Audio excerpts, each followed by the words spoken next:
Okay.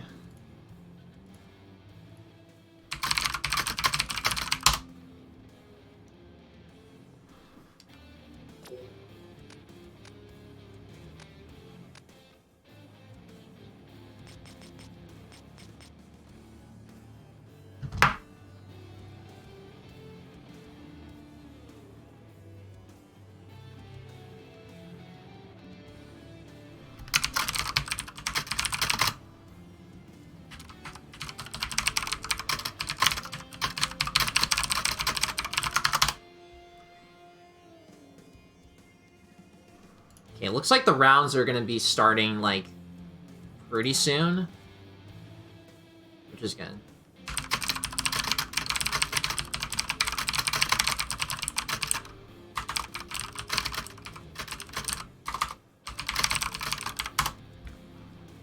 I think I'm live. I could be wrong.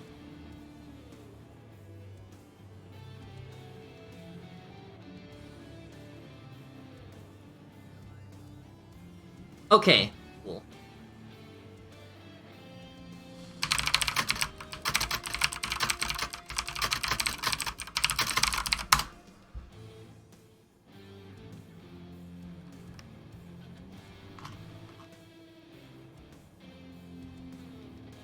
Okay. Alright, looks like we're gonna be finding a match, possibly, soon. I'm not sure. Can I join the room? Maybe? We'll see.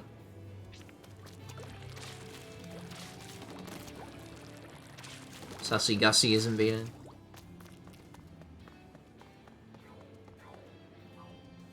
Oh, who we're gonna hook? I don't even know, like, how far these, like, games have. What is it for Calliope? Okay, maybe we'll do... Actually, I think we'll do this match. This has... I don't think there's a point on the board yet. I think this is the first match of this set in this round, but...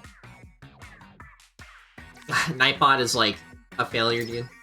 Oh my god, that was a crazy clash. Yeah, so it looks like just how we kind of did it, or how I did it during one of the tournaments, that I helped cast and basically just gonna be doing, like, one set per round, which makes sense. I'm probably just gonna do it like that. Jump into round 2. Yeah, but round 1 isn't even, like, finished yet. I mean, I might as well just do this set, honestly. Like, the thing is of Swiss, like, the sets are auto-generated, right? Like, you have to wait for the next set. So I'm waiting. I mean, I don't want to wait. I mean, I might as well just cast a set now. I definitely know Calliope does not like this map. She does not want it to be a starter. This is game 2? Yeah, I can't watch the Battlefight chat, so... You're gonna have to tell me, like... Or I can't access the Battlefight chat, so I'm gonna trust your word on it. Yeah, so, welcome everyone. This is Tableturf Tuesdays number 4. I cannot find a co-commentator, so I am Hydrus. I'm gonna be solo casting, kind of couch casting today for this event. And also streaming. They didn't have a streamer, so... Wow, really great clash there with the Viper, but... Calliope still kind of has the point lead and has a lot of room to work with the Tri-Stringer. Grizz is really interesting. I've never seen it on a map that's not Gemini. It's kind of wild. I meant game 2. Okay, so this is the second game of the set. I wonder... Because the thing is, like, not everyone reports their score, like, per match. Some people just do it at the end of a set. So I don't know who's up right now. Or if this is just, like, the first match. I really like the special economy from Zero, but... I don't know, just kind of looking at the state of the board, it looks like they either played really passive, or just... they didn't get the right cards, which is kind of important in this map. But... Also in early 312. I don't know if I agree. Well, the only thing is that if Zero has another 312 to work with, it's kinda...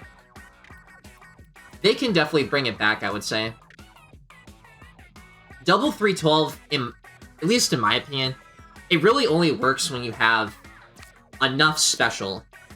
Yeah, the Marigold pass, yeah, it's even worse. Marigold is... I wouldn't say he's one of the worst 15 cards, but he's pretty much outclassed in every way by Harmony, which Calliope is running. As you see in her deck, she's running Harmony, so it's like... Yeah, ignore what I said. Okay, I'm just gonna assume... Let's assume this is the first game, chat.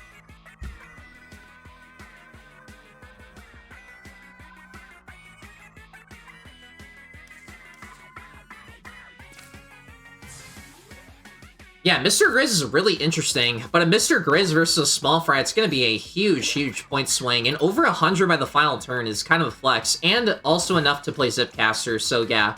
Zero is getting destroyed position-wise, even though Zero technically has a bit more special, at least at this point of the game. Yeah, maybe next week we'll have another solo commentary, or another commentator to work off of, but this is kind of last minute, so. And yeah, Calliope's definitely taking that game. No way Zero's bringing that back. 100 in this map is disgusting. It's absolutely disgusting. Oh yeah, you gotta change that bracket link too.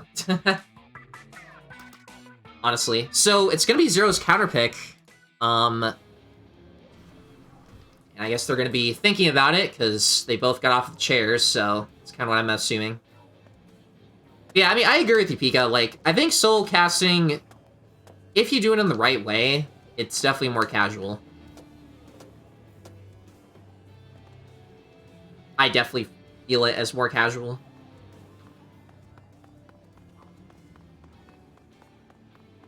Because, yeah, this way, you know, if I stream to your channel, you can download the VOD and edit it or whatever, edit out any filler.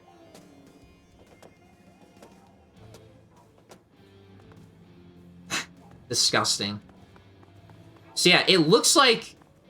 I think Calliope is either 1-0 in the set, or 1, or Zero is discussing their counterpick to Calliope, which the counterpick is basically just any map that hasn't been played in the first match, except box seats, I believe. So...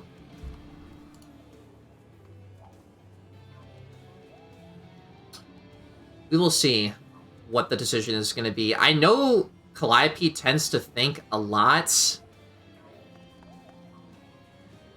I mean, yeah, Pika, I mean, it depends on, like, what type of tournament you're doing. For a very, like, more casual weekly like this, yes. For a different tournament, no. And, okay, and Zero left, so I guess that was the final match of the set. So, a bit rushed, honestly, on my end, but I wanted to at least cast a little bit of the end of the game, so... yeah, it looks like we're just going to be waiting until the end of this round, and then going to the next round.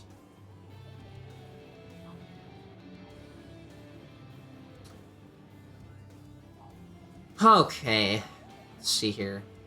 So yeah, if I'm not looking at chat or the game, I'm just going to be looking at the bracket, so, okay, and it looks like, so that was a 2-0 for Calliope, so makes sense. Calliope's pretty good. There's only one match that has yet to be played, and it's 90 versus PT Mimic. I don't know what it is in the set right now. I guess we can watch it a little... Well, it is the final 3 matches of the game. Let's see how close it is. Just curious. And okay, it's... Okay. And tension's drawn. It's tied 8 versus 3, and it's still very close. Mimic has no special. 90 has a lot. 90's also running double 312, so... Oh yeah, like for your tournament you can do whatever you want, whatever style you want. I'm just saying, like, in general, I don't know if it'll work for every tournament, but... Yeah, double 312. I saw 90 was talking in TBS. He was saying, like, hey, you know, how viable is double 312? And a 312, if anyone doesn't know, it's a piece of terminology or lingo that the Tableturf competitive community comes up with, and it's basically like these multiplayer specials from PvP in Tableturf, and they're called a 312 because they cost 3 points to play, or 3 special attack, versus its 12 value, so it's extremely valuable for, like, endgame, so endgame is generally considered to be the last 3 turns to last 2 turns. It depends, obviously, but yeah, Mimic just did not really manage special that well there, and 90's gonna take that, and again, I don't know. I kind of jumped into this, so I don't know what the status of the set is. We're gonna be starting round 2 very, very soon.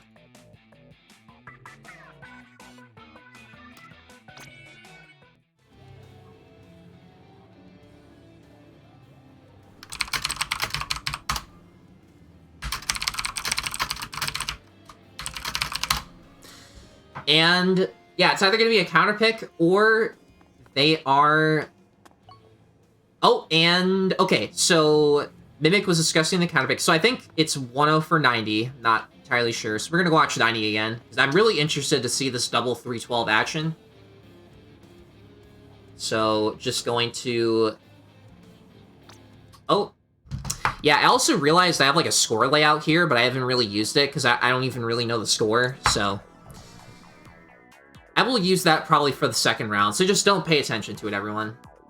For now. But yeah, all the commentators I tried to ask, they weren't here, so... Yeah, I'm just gonna do this solo. Okay, double Gemini counter pick. That's kind of uncommon. Usually it's River Drift. The most common counter pick. So it's gonna be pretty interesting. So, kind of a weird hand. 2 smalls and 2 chunky bigs with not a lot of reach. So, okay, that's a little bit better.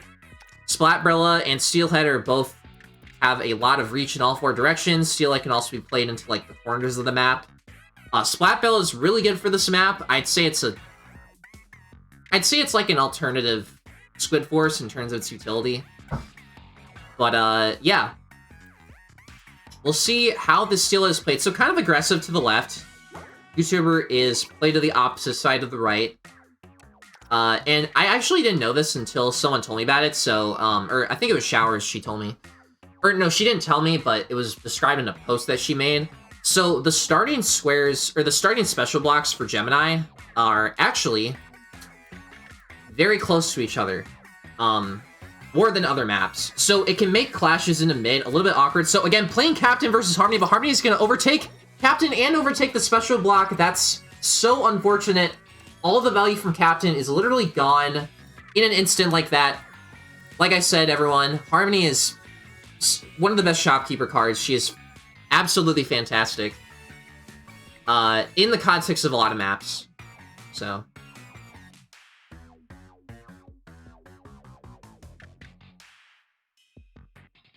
yeah, it's gonna be really awesome.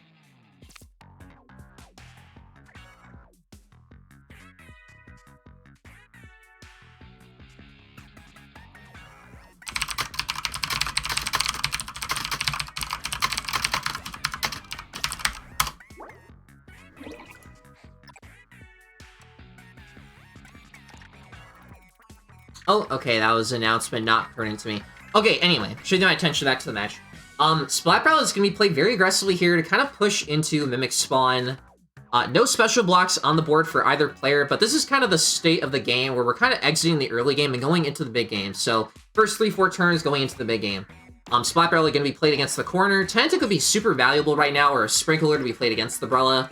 Tenatech is in 90's hand, so we'll see what happens. I do have a 30-second stream delay on this, on my OBS settings, so yeah, no one's gonna be able to cheat. Hopefully. Yeah, so we're gonna see where this Carbon is gonna be placed. I don't know if I agree with that spot because, well, okay, 90's probably just wants to push into Mimic space. Mimic has some pretty expert... So, kind of like what I said there, perfect spot for the Squid Force, by the way. You put the Chum there, you put the Splat Dillies in the corner, and get specials, kind of abusing the edges of the map geometry. And yeah, both players are kind of just pushing each other's spawns, not really caring about special that much. Which, I don't know, Gemini is really... It's like super chaotic. It's really chaotic. And, yeah... You definitely need a better place to play Chum. You could play Chum at the top there, I think, to get a special. Yeah, you could... Okay, so what 90 could do... I don't think 90's watching, but Ninety could play Chum at the top there and get a special off of the back of Mimic Spawn. Which is something that I don't... Yeah, I don't think he saw that, so... Early 312 of the Booyah Bomb, that's... I don't really know if I agree with that, just because... That also mirrors... that also borders 90 special blocks, so...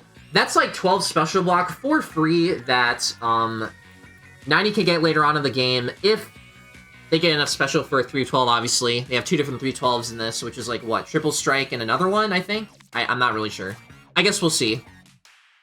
Very beautiful, beautiful Tantech placement, and the special economy is going to go back in favor to Mimic, and also going to be a 1-point lead, and great combo there.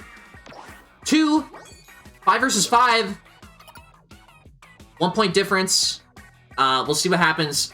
Going the last 2 turns of the game, we're going to see what happens. We're going to be seeing an early Kohawk from, an early Kohawk from 90. And the goal of this special attack is to steal a little bit of turf, maybe. Nice, great, that's a better position. And to get 2 special back. So they're going to have 1, because they have 4, and then they're going to get 2 back. So the special block from Kohawk, and also the special block from the space that they're going to fill out. So... We'll see what kind of decision 90 makes. Yep, perfect. Also gonna be stealing 3 points as well, so 9 versus an 11. Kohawk is probably gonna win that clash. Oh, okay, so Kohawk losing that clash. It's kind of interesting. I thought that was gonna be the opposite. And now Mimic, again, in literally the exact same situation, not really playing that smart and not having enough special to play a 312, and this is probably one of the best 312s in the game, or at least the most popular.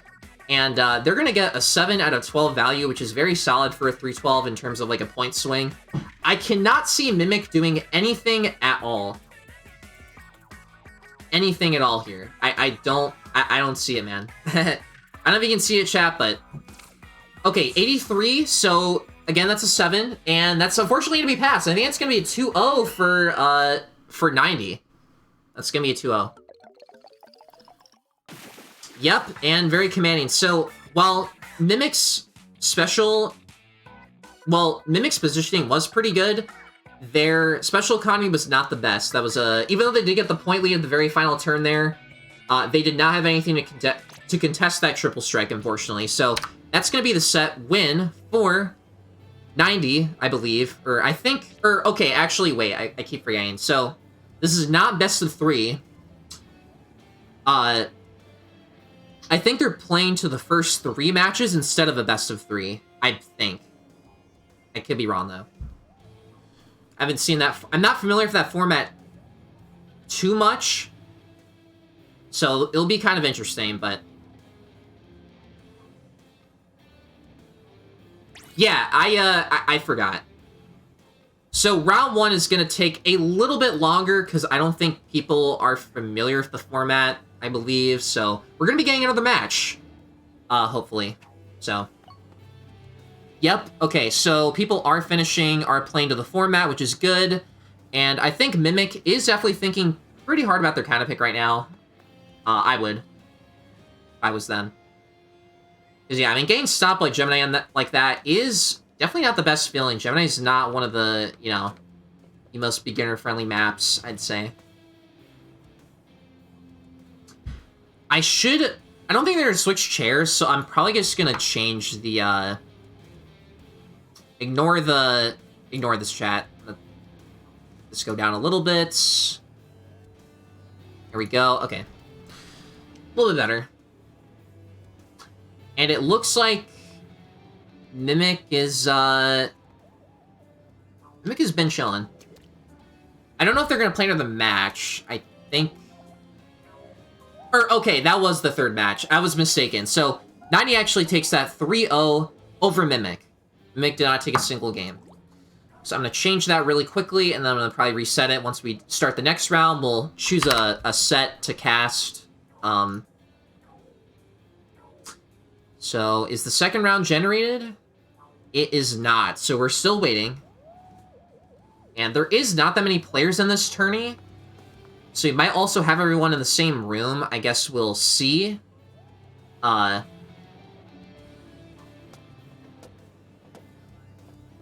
So yeah, I was kind of confused about the format, unfortunately. So yeah, next match or the next round, I'll only be casting one set. But now we're just gonna be casting like kind of whatever. So let's do Calliope again. Why not? This is the last match, I believe, or one of the last sets in this round. So, and it's just gonna be starting, which is great. So yeah, gonna be a little bit more consistent going to the next round. Anyway, this is a very strong map for Calliope. Calliope also wants to stage as a starter. She has very strong opinions about this map. I have different opinions, but, you know, everyone has an opinion. And yeah, Calliope is pretty strong on this stage. She's also taught Showers, like, how to play this stage as well. This is a very, very familiar stage for Calliope. Great Captain opening that covers both the bottom and the top. And Captain's going to come into play for Calliope. Probably going to be wrapping... Oh, nice. Hydra fits perfectly along the geometry there of the middle. So, fantastic. And Calliope has both pressure on the top and the mid against Zero. We'll kind of see what happens here. And also, barely just enough space to play Captain. I don't know if this is going to be clashed or Zero's... Because that's the thing about this map, which is kind of confusing.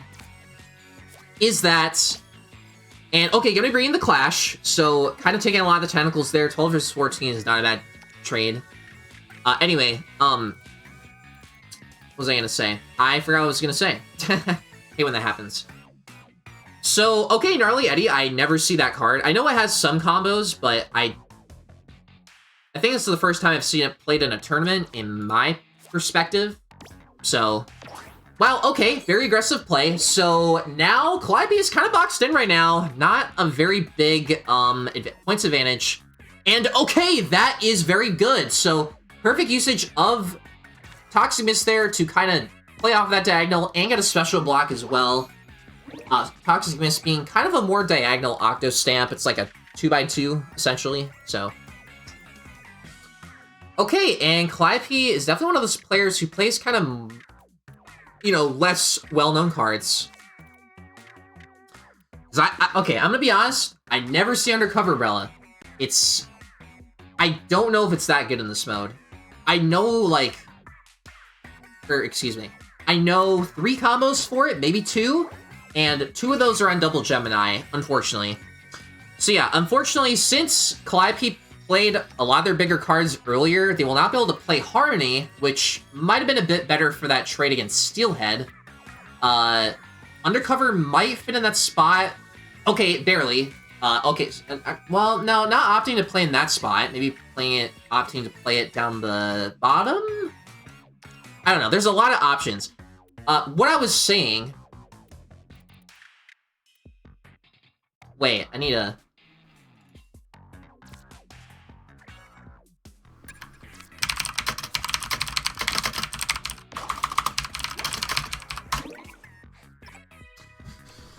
So, yeah, like I was saying, this map is very atypical or just not traditional in its design, simply because there's no, like, there is a mid, but you play around it in a different way. So, and also, at least in my opinion, this map punishes aggressive players extremely heavily. It also favors defensive players, because think of it this way, chat. If you push on one side of this map, you know what the opponent's going to do? They're just going to run away from you, and they're just going to box you in. So you need to play it very smart in this map. This map is kind of a slow burn, in my opinion. So yeah, Calliope is signed for combos right there. That's a great spot for T-Tech. If Wiper could also be placed on the top there, to give them another 2 special. I don't know if it's the best spot for Sprinkler, but I'm assuming they're hoping for a pull on Wiper or something similar, or another small to special into that. But yeah. Yeah, apologies, if you hear my keyboard, it's a mechanical one, and it's right in front of my mic. And it's not in the best spot right now. So, okay, early 312, before the early game. That was a good idea to get points, but now you're kind of screwed for the end game, which is the last 3 turns. And that was a very quick play that's probably going to be a pass coming out from Zero. Yeah, I will try to type as much as possible. But yeah, just keep that in mind.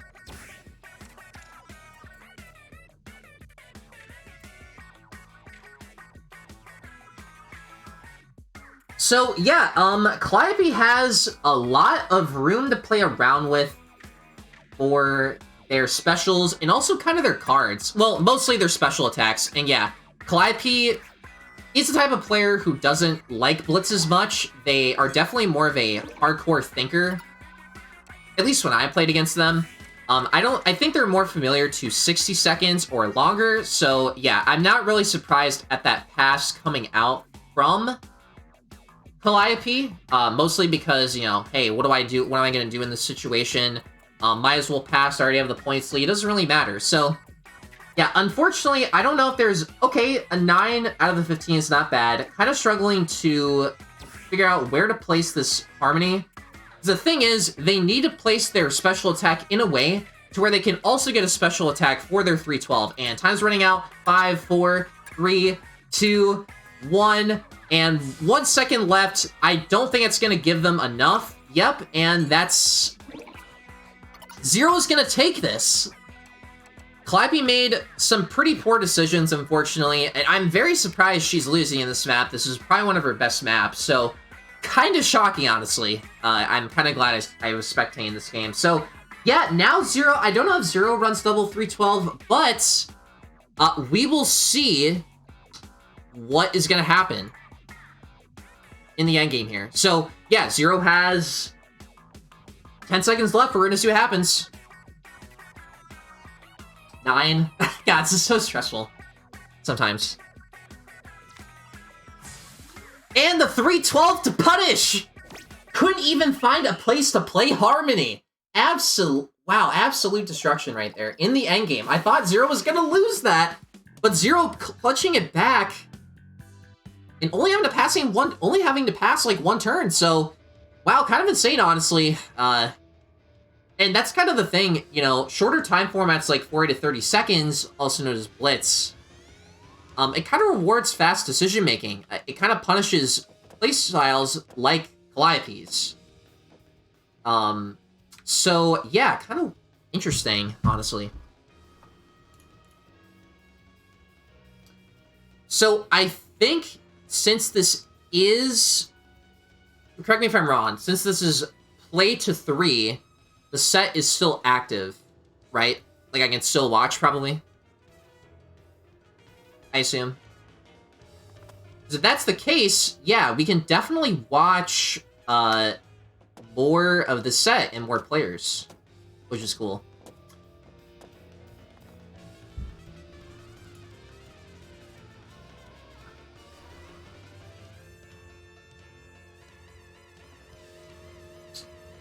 Alright, seems like both players are kind of thinking about the counter pick, I think, or Calliope is, so we'll see. And is this...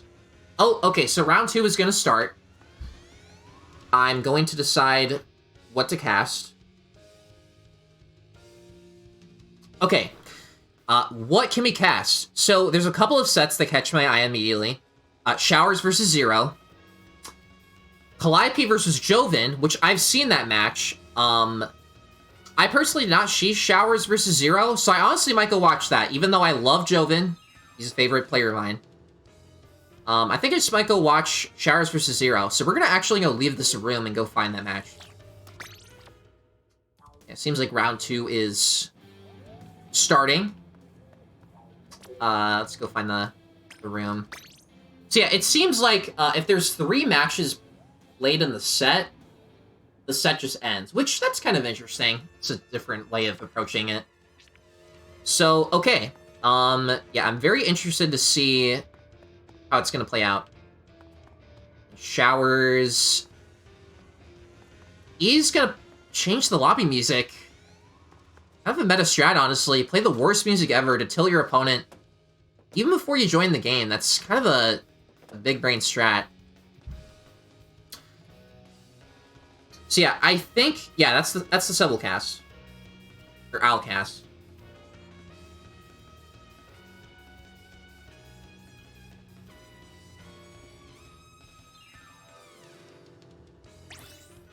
Yep, everyone's in here. Zero's in here.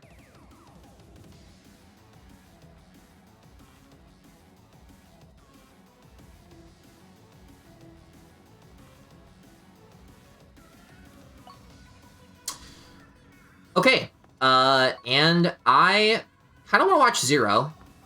So I'm gonna go watch Zero and watch Showers maybe later in the bracket. And, yeah, I did not... Okay, so... Yeah, score was kind of messed up there. My bad. So now it's gonna be even. And Zero is in blue. Okay, so cool. Cool. All right, and... yeah, I think for this tournament, they don't randomly assign the map for some reason, so people just basically agree on one, which the current 3 starters right now are Main Street, Thunder Point, and X, which that's probably going to change in the future, so expect a different pool for the future tournaments, but getting into this match, first map is X Marks the Garden. Very polarizing map. Not a lot of people like this map, and it's kind of hard to play. That is a very bad hand. Well, honestly, I don't think it's bad. It's just 2 smalls versus 2 bigs. The curve is not very balanced, and going for base building in the first turn, I'm not really sure. Like, it does kind of poke out of your spawn a little bit, but going for special this early on in the game when you need to control mid is pretty terrible. Showers is also a player where I don't think she runs Dynamo or Captain, and she still is pretty okay in this map, but that's definitely going to change in the future once more people get more, experience in this map. So great push to mid of the Mudmouth, early pull there. And also a nice setup for a 3 combo there. Utilizing the Squid Force special block to get 3. So if she plays Suction or Fizzy, she's going to get 3 right off the bat. So very smart plays there just in the first couple of turns. And Showers... X really controlling both sides, and now Zero is kind of forced into a 50-50 situation, unfortunately. We'll see what their response is. If I was Zero, I would try to interrupt the Mudmouth combo as soon as possible, because they could get, they could get Suction immediately, and just kind of get 3 special right off the bat. And yep, giving a special and not actually contesting that much space, so I don't know if that was the best play, but we'll see what Zero is cooking. Small fry placement. Might have been better. If I was Zero, personally, I probably would have tried to just base build a little bit since you're boxed in, and then use a small special to breach through the card on the left there and kind of take control of that area, or interrupt the combo. So Showers has to spend 1 to get, 3 or something. Just anything to interrupt Showers' sheer special economy, which is, yep, okay, so got the Suction pull, and now Showers is ahead by 2 right now. Perfect spot for the E-Leader as well.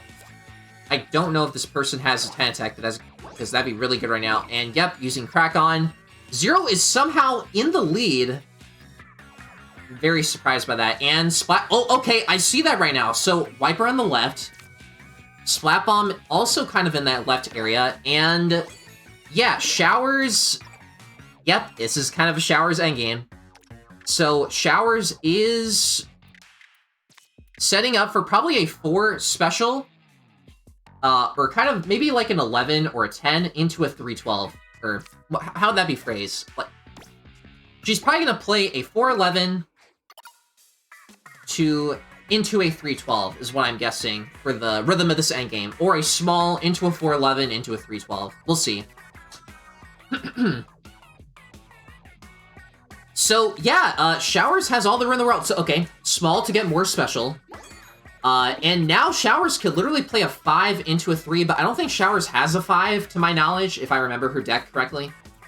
So yeah, having to be forced to be playing early 312. We'll see how this trade kind of goes out for both players. We'll see how it goes.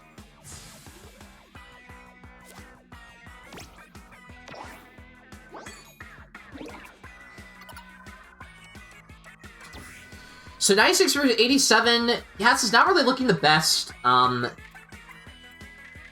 Zero Zero didn't try to interrupt a lot of those combos too much. Almost a max value 312 as well there. Getting a 10. Okay, opting to not do that. Going for not... Okay, I don't know about that. But, I mean, even if they got a max, it's still... Nice holographic triple strike. Still gonna be a win for Showers pretty decisively. Almost 100 in X. That is ridiculous. So, 1-0 for Showers. And now it's gonna be Zero's counterpick. So, the reason I'm casting this set is that Zero's actually had some pretty close games against Showers in Yuan number 3, which is a current series hosted by Dapple Productions. It's kind of like another major in the community. And those had some pretty insane matches to watch, honestly. And I was not paying attention to what map was chosen. And it's going to be Lakefront! Okay, this is the type of counterpick that Showers usually does, and I'm kind of interested to see why Zero did that. But, oh, actually, that's the reason why, because Zero's won against Calliope in that map. And they brought it back pretty hard. I mean, admittedly, Calliope did make some pretty horrible mistakes. Mostly decision-making. But we'll kind of see what happens. So, yeah, either great pressure there, pressuring both the bottom and the top, which... Those cards, you definitely want those types of cards in your deck. You know, cards that can wrap around the starting block and kind of abuse its geometry. And just pressure the top and the bottom. So, yeah, Shower's kind of trying to download where Zero's trying to go. Hero Shot is great for this map because it can actually play off the starting block and activate its own special on the center wall. So, yeah, 1-for-1, 7 advantage in points, and now, okay, so here's the thing. Zero is kind of having to be forced to push at the top. And they can't really push towards the bottom now, so Showers is either going to push the bottom or push the top. So that honestly might be a good play, because going at the top might be too obvious. So, okay, instead going for that, that might be a better form of a Pierce. That is going to give Showers 1, but Zero's going to get 1, so it's going to be a pretty fair trade. And yep, Showers reading that trade exactly. And Showers is also going to have a great spot for the Wiper there at the top. If you kind of see, pay attention there at the top. So, yeah, great read from Showers. And we're going to see what Zero does to kind of counterplay this. I don't know if I would play like that, because that could give Showers an easy special. Zero might have to play their Splatter Shot a little bit differently, just to kind of make activating that special a little bit harder, which is a factor that a lot of people don't necessarily understand about Tableturf, is that, yes, you want to be able to get special, right? But you also, and yeah, if they would have played their Splatter Shot there, they also kind of interrupted that Clash, maybe, and would have made it hard to activate. So, yeah, unfortunately, cannot play Splatter Shot in that spot. It's just one tile off, unfortunately.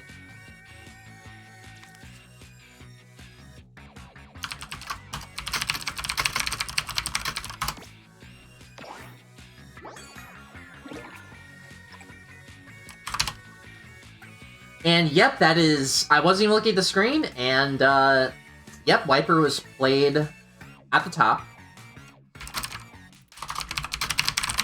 So, yep, I've fought against Shower's deck, and I've seen it many times, so I know exactly the type of plays she goes for in these types of situations.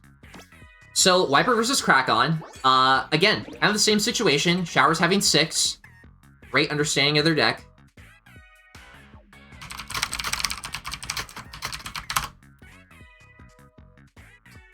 So yeah, in comparison, not really having the best spot to play. Okay, great utilization of Small Fry there.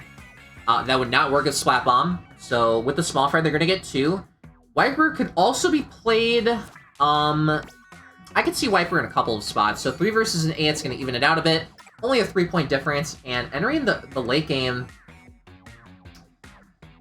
We're going to see what type of decisions each player makes, because I can see a couple of spots for Tri-Strike. Oh, actually running both Splat Bomb and Small Fry, it's pretty interesting. I've only really seen that on box seats. So yeah, now Showers has a slight special lead, and Zero has like 7 to work with. This is nuts.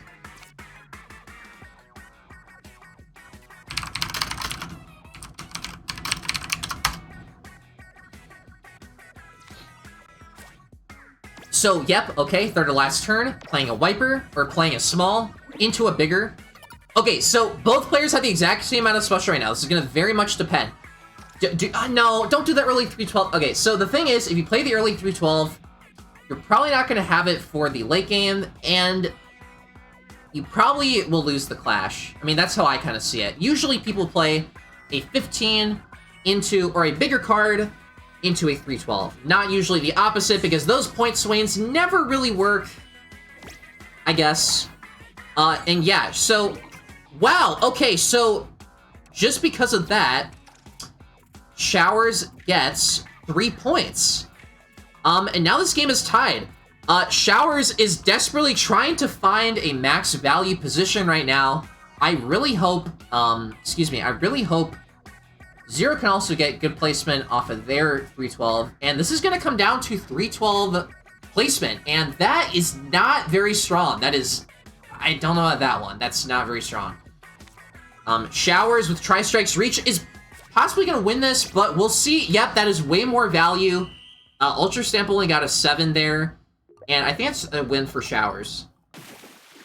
Yep, okay, so, yeah, like I said, okay, I'm done. So, I keep forgetting Zero plays double 312, so, yeah, that makes complete sense why they play Reef Slider early, so my bad. And that's, the only reason you would play 312 before the last turn is if you're trying to push, you have no other options. Or, you have double 312, which I think it works. I think double 312 works if you have enough special generation, which Zero clearly does. So, 2-0 for Showers in the set. And this is a classic counterpick against Showers that many players do. So, Captain, great opening on the redraw. Not poking out as far as I expected. And also, interesting way to push there with Crack On, because that sets us up for a very easy combo later on. We'll see if both players try to go for the block or the pierce. Shower going for the block, not necessarily going for the pierce, because that would kind of leave their side of the spawn open. And we'll see how Zero responds. So, okay, playing Crack On. Showers has a tiny bit of space to push, but she's probably not going to risk that necessarily, just for one special, because she has her entire base to work with, essentially. So it's like, is this best of 5? No, this is first to 3 wins. It's like a new format. So yeah. So yeah, kind of talking about that early trade there, that was pretty good because Showers just has a tiny advantage in mid, and it's pretty evenly blocked off right now. Zero might be focusing a little bit too hard on base building. We will see a 12 versus an 11. Showers won't gain a lot from that exchange. She'll actually lose a point, because it's an 11 versus a 12, so the 12 is going to gain 1 point over the 11. Wow, great base combo there from Zero, very creative. The Rapid Blaster, off of the Steelhead and off of the Captain. Gonna be netting 2 special there.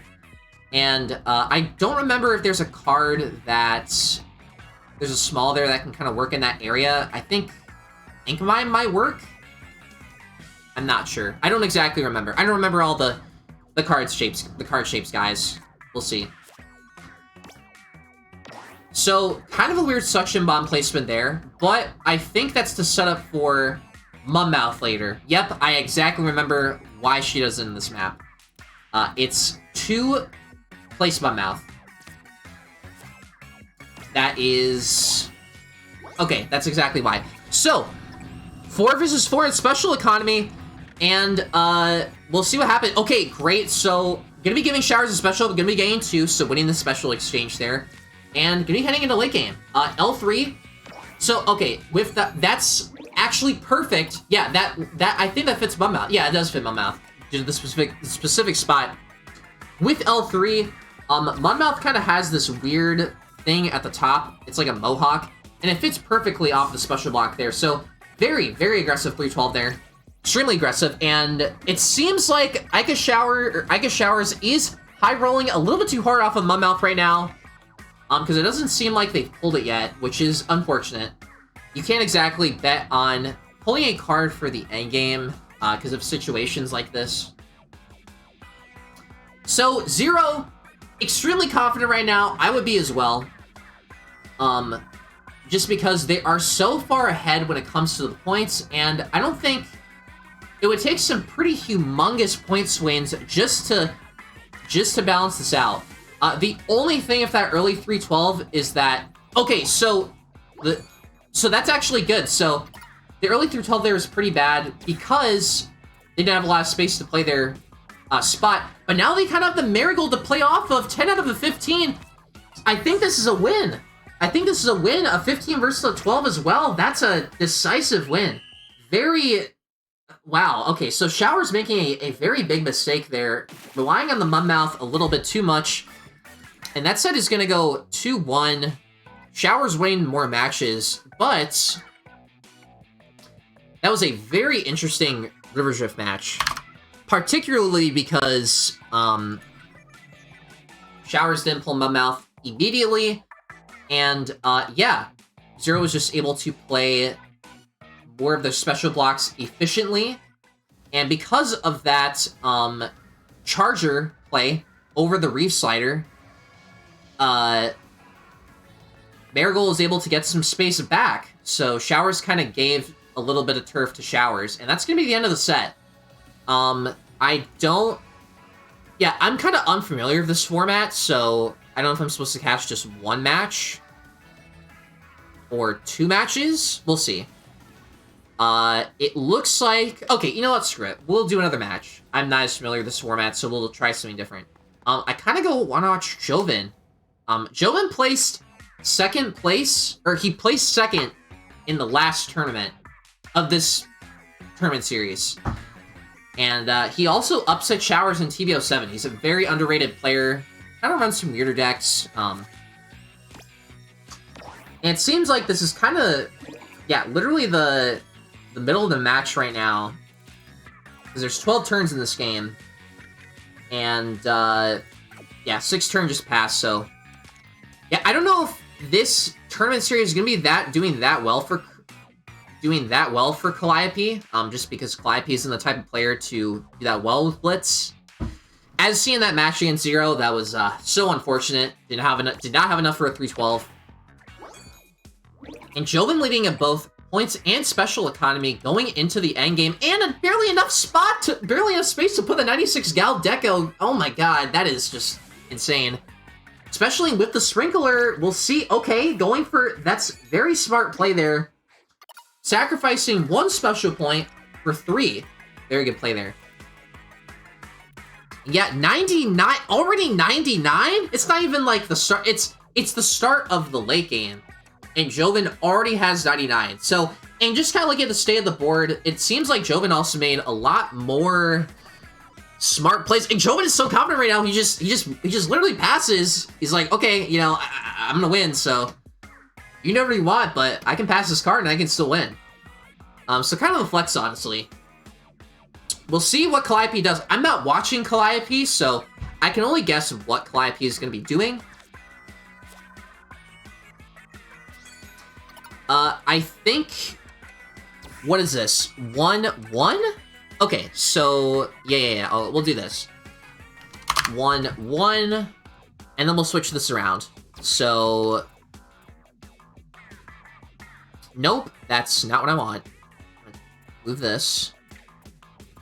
And move this. Yep. Yeah, so Joven passed there, and it wasn't really that bad. I think... Calliope also passed there as well while I was, you know, messing around with stuff. Very smart play there with the classic Swiffer. I don't think it's going to give them...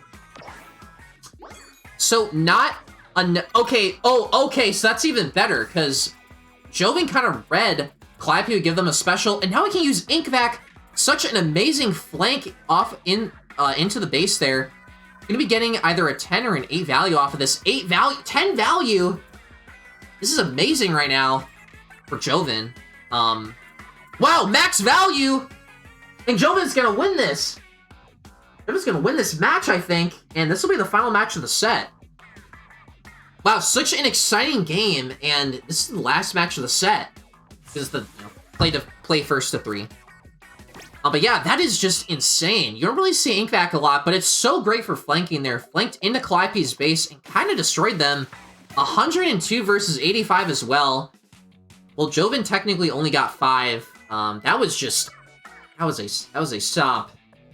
And I only saw the second half of the game. So yeah, great play on Joven.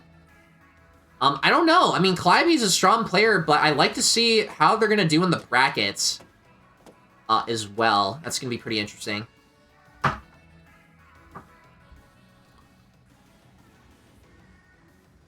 And that's going to be the end of round 2, I believe. And round 3 is going to be starting pretty soon. We'll see what happens, I guess. Yeah, it looks like the other sets are stopping soon. And I think this is almost everyone in the tournament kind of in one lobby, which is pretty convenient. This is kind of a smaller weekly, so it makes sense. And, yep, it looks like it's just Zilix versus Calbs. So we will just wait for them to finish, and we'll go on to round 3. Yeah, we have 3 more rounds, 5 rounds of Swiss, play to 3, and then we head on into a single elimination bracket, I believe.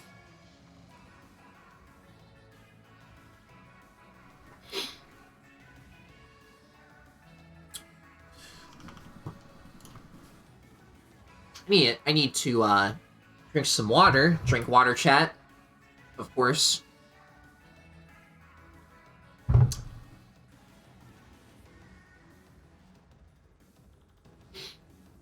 Oh, I just forgot. I have to turn off the notifications on my phone so it doesn't make a noise on stream. Ugh. Alright, so yeah. 3rd round is being generated right now, so we're just waiting.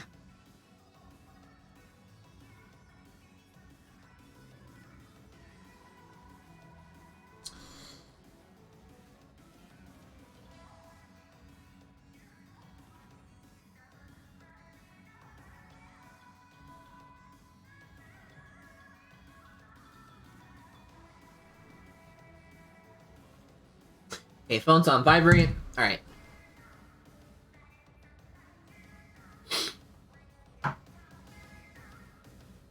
So anyway, while we're waiting, what's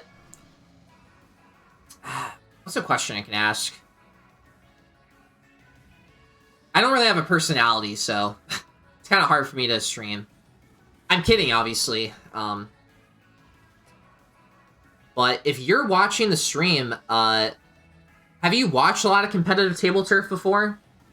Is this your first time watching? Maybe a second time? Are you interested in playing in a tournament? I guess we will see. Okay, and round 3 is... round 3 is starting, which is good.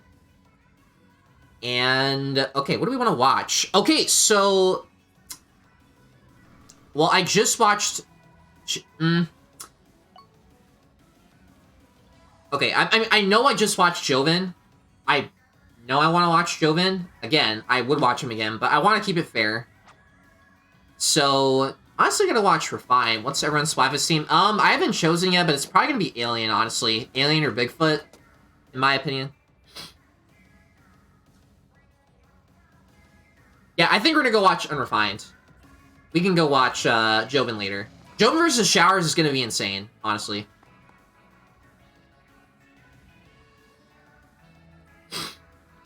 And it seems like Unrefined and Calbs are not in this room. Okay, they're not in this room for some reason, so I have to go find them. Unfortunately. So we're gonna go find them, chat. Yep, and it seems like they just made her their own room. Just fine.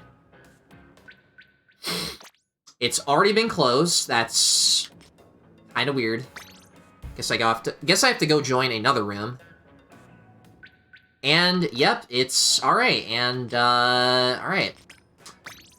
Maybe they'll be in this room? We'll see. Unrefined is a player...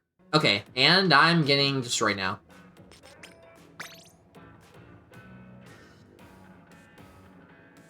I might have to go mention Unrefined because...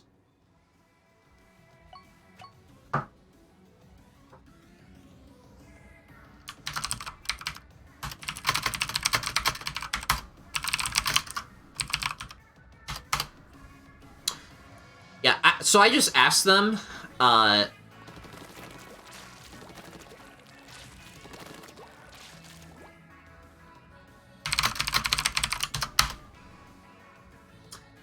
yeah, I don't know if they're in this room. I don't think they are. I'm gonna leave again. Okay, Unrefined just opened a room, so... Okay.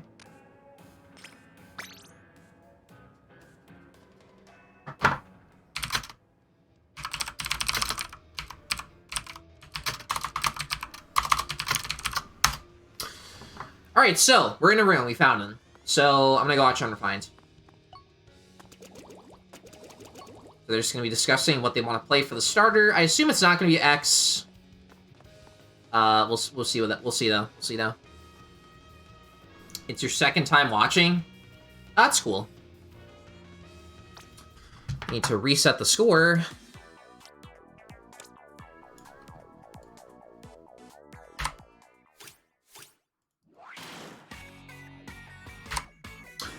Okay, first match on Thunder Point. Pretty fair map. A lot of people like this map, and Main Street. Well, actually, there's one person who doesn't like Main Street, but I don't think he's playing in this tournament, so... He, fell asleep to check in. So, yeah. So, let's see what kind of Unrefined's doing right now. Doing for this first opening. So, either to 4K scope, very solid, and Captain also a very good opening. Probably an even better opening because that pushes towards mid and kind of protects their spawn as well. But Unrefined going to be countering with a Splat Charger. I don't know if I agree with that. Well, actually, I don't know if that could be flipped, honestly. Oh, okay. So, eating the top half of that Fry, and Fry going to be losing 5 points to that value. So, wow, okay. Any E's in the chat? I don't see very many Flutter plays. I think I really only see that in the starter deck or Dude. Dude really likes Flutter. Shouts to Dude. He joined our Discord, our TBS recently, and he actually played some games against people, which is really cool. Shouts to Dude for supporting the scene. I could see this Moz placement. Okay, so the nice thing about that Moz placement is that if this person plays, or if Unrefined plays Octostamp, they could get a lot of value. Because Moz is perfect for any cube-like shapes in general. Wow, great Stinger read, but I don't know if that's going to be able to wrap around in time. Yeah, I don't know. E. Yeah, Flutter is not a very popular card. Doesn't combo with a ton of things. And the shape is a little bit awkward. And okay, so Stamper instead of Wiper. I also never see that in this mode. Usually it's Wiper that's played more than... Okay, wrapping around. So I actually eat my words there. The Enzap is really the only card that could have wrapped around in an optimal fashion. So now, Kalb has pretty expert control. Wow, the expert... I just lost track of my thoughts there. Kalb has really good control of Unrefined's spawn now, and... Wow, and I didn't even see that. So, yeah, the special block is kind of in Kalb's spawn as well. So... I don't think Kalb's has even seen that yet. So they have both options to push into each other's spawns. It's going to be really interesting. And yeah, the Wiper, or the Stinger into the Wiper is really smart because both of those cards are really long, elongated, and that was a perfect opportunity to sneak around a corner. NZAP isn't seeing that much use, particularly because it's just kind of a worse junior. But in a niche situation like that, I could see it working. And yeah, going into the endgame, neither player kind of has any special. It's mostly just wow, great combo there with the curling bomb, getting 3 immediately going into the late game. Yeah, just having a bunch of big cards. This is kind of an unfortunate brick. Unrefined could special attack towards the bottom there if you see that, and they could get 3. Okay, so not seeing that play, and instead only getting 1 when 3 could have been gained instead. Finally pulling Octostamp, which that would have even been better if they went for the special attack play there. They would have gotten 3 and then 2, so they would have had 5 actually to play Takaroka. So early 312 coming out from Kolbs. I don't think Kolbs is going to be getting any special for that. So actually, no, the Wadeberg actually going to be activating the special instead. So Unrefined going to be getting that. And I don't know if Kolbs has anything to counter this. I think this is really going to be I think it's going to be a very, very big swing if Kolbs has nothing to play. We will see, though. Kolbs could have something that I don't know about. I'm not watching Kolbs. I'm watching Unrefined. So, yeah, we'll see. Takaroka, let's see here. Oh, the Junior! I don't know that's enough, though. This might be... I don't know. This might be... a draw? Are you serious? Oh my god. I can't believe I just witnessed that. It's insane. Honestly, way more hype. Way more hype than I was expecting. So, yeah, I think per the rules, that's going to be a replay of the same map and same deck used. That's insane. Did not expect that to draw. Well played to both players. Well played. 'Cause yeah, that's what we did when I had a couple draws in our tournament. We just did same map, same deck. Yeah, I actually had 2 draws in the same set against the same player on different maps, obviously. But yeah. Okay, again, going into this, that was insane. Wow, amazing match, guys. Let's see about this hand. So kind of similar. So either a 4-gate scope and Tri-Stringer. So almost the exact same hand. So gonna be opting for the exact same play. Let's see if Kolbs reads this.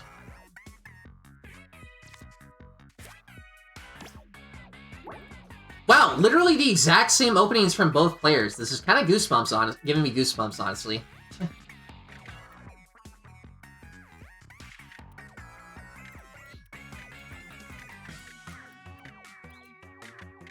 And I think this is also going to be placed very similarly as well.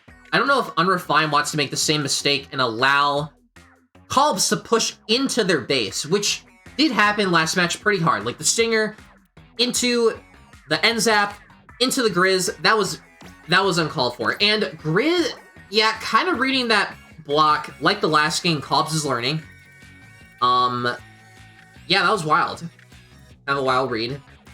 And Grizz, I don't know, I did not expect Grizz to be used on more than Gemini, but you don't really know. Great block there with the Junior.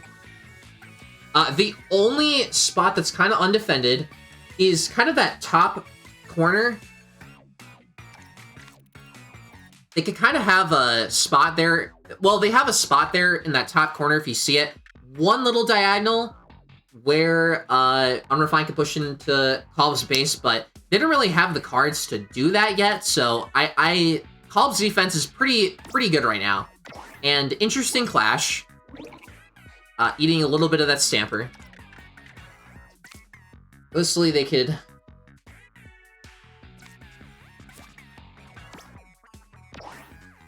I don't know what you mean exactly. I don't know if you're talking about the multiple draw rule or just the state of the game. If you want a ruling that deals with multiple draws, we kind of came up with something that it's what chess does, I believe. Yeah, a lot of unconventional cards from both players. I almost never see Octomissile. It just kind of seems like a worse... almost like a worse Junior. But, I don't know, we'll see the kind of utility that this card will bring.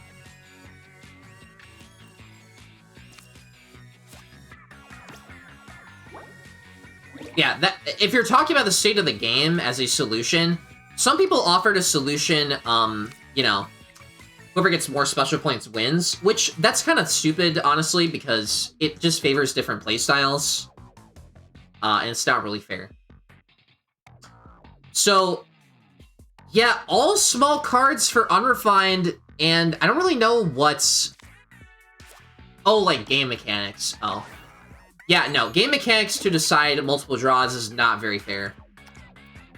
You can try it, but I'm gonna tell you right now, it's not gonna be popular. So, yeah, can't play mods there, but can play mods towards the bottom. I do love the currently mod placement there. That the multiple special in both games as well. And yeah, Unrefined also only runs one 312. So it's either going to be like a big 13 to 15 card or a 312. Also great fry placement there to kind of counteract, to kind of gain a little bit in the trade there, the points trade. X-Release position Hydra as well. And yeah, Unrefined has the most amount of, has more special.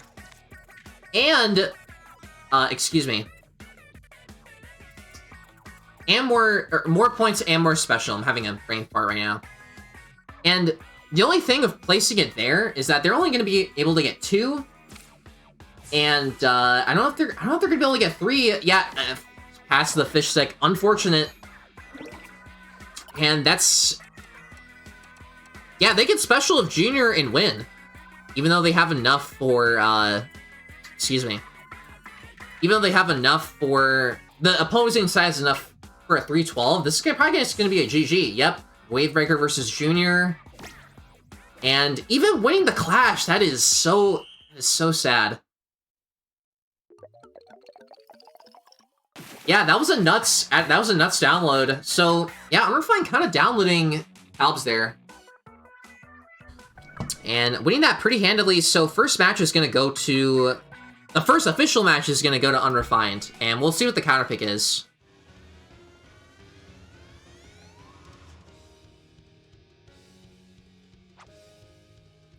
And Kolb's leaving for some reason, even though the set is not finished. I don't really know what that's about. I really hope it's not a rage quit. That would be unfortunate.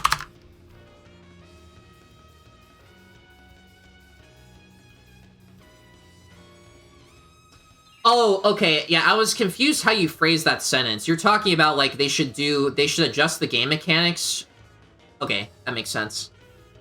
I mean, a patch so that if turn 12 ends with a tied game, use the 3 cards remaining. That is... I don't know if I agree with that, even. Because, I mean... Well, okay. Well, that might work. I don't know. That could be interesting. I mean, an overtime for Table Turf, I don't know that it exists in other card games. So... Okay, and Kolb's... It looks like Kolb's just rage quit the tourney. He's just playing Anarchy instead. So, unfortunately, will not be getting any more content. So I'm gonna go somewhere else. Okay, I'm really unfortunate, but, you know, some players just don't... Maybe just want to do something else. Anyway, let's go to the other room. And Tabletop rank ups, that's really neat. And Joven is 48, 90 is 40. Let's go to the match. Nope, that is... Nope. I think... I can...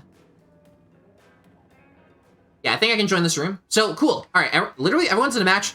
So many to choose from. I'm gonna just reset the score really quickly. And we're gonna go choose a match to watch. Right now. So, yeah, looks like, yep, Unrefined joined the room, and everyone is in the tournament. Whoever is in the tournament right now is in this room. So, yeah. Yeah, that was a crazy draw, though. Even if there's a bit of frustration there in the second match, that was an amazing draw. I did not expect that to be so close. I kind of predicted it to be a draw just based on the point trades, but yeah. And yeah, let's see here. What do we want to watch? Joven versus Showers. I kind of want to watch... Let's go watch Showers.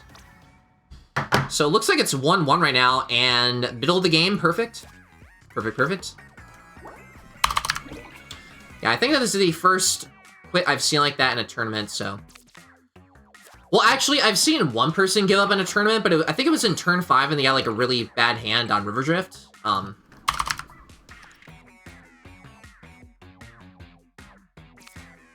So, anyway,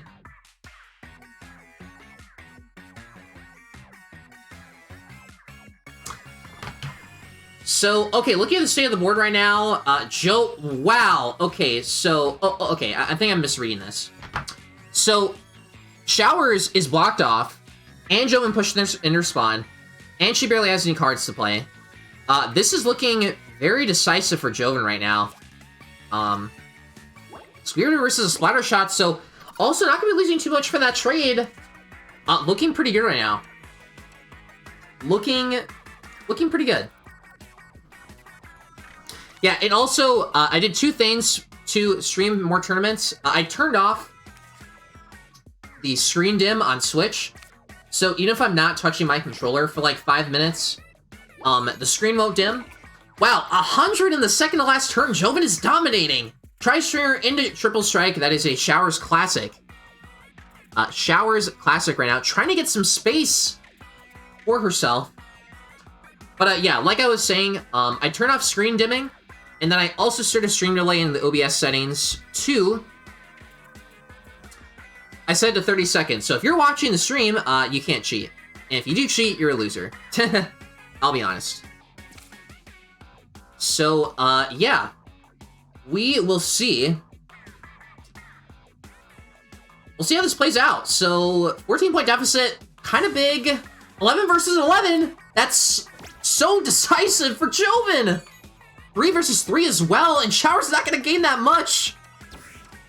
Oh man, this is interesting Thunderpoint match. Just looking at the second half of the match is so... When a match is entertaining and, you know, you've only seen one half of the match, that's a good match in my opinion. So yeah, this is also the final match of the set, technically. So you'll see, and yeah, that's like an 11. I don't know, that's still not enough in my opinion. I mean, the Inkback is just kind of flank in and steal even more turf. That's not, I don't know, that's gonna be really close. And yep, Joven winning the trade handily, no past turns for either player. So yeah, that was just better decision making and probably in general. That's gonna be the win for Joven in the set as well.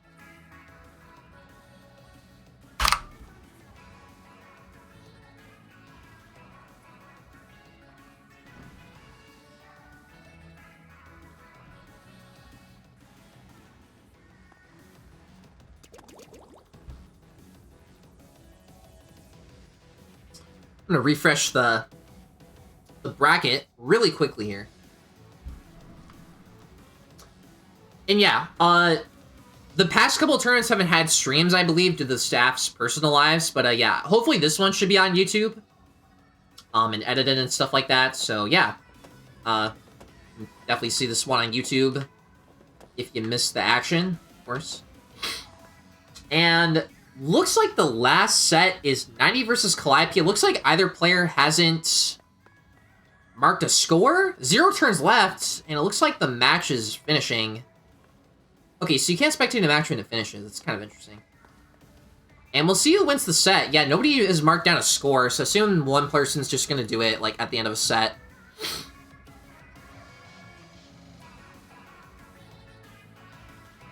Oh, unfortunately, we got a drop. So bracket's gonna be a little bit smaller. 0's dropping, I think. These next couple rounds are gonna be a little bit more indecisive, or a little bit easier to cast. Oh, okay, and the seems like we're gonna be starting another game. I have no idea who to cast. Let's do 90. I haven't done them since the first round. Okay, and Lakefront. Clappy did lose on this last one, so yeah, we'll see, I guess, what happens. Don't know the score, and play those instantly within the first 2 seconds. Love to see that confidence. And wrapping around from the Elite 4K into the Hydra, or into the Heavy. Sorry. Yeah, we'll kind of see. Will Clappy defend? Probably not. Yep, that's exactly what I predicted. Not defending, but instead, actually running away from 90's aggression, which, you know, this map does very well in its design, and also kind of the play styles that you have with the map itself. So the only thing is that either 4K scope does slot nicely into there, but that does give Calliope a special. So, yeah, I don't know if it's the smartest move. And, yeah, pretty good cards. Well, okay, well, Don't 312 early is kind of eh.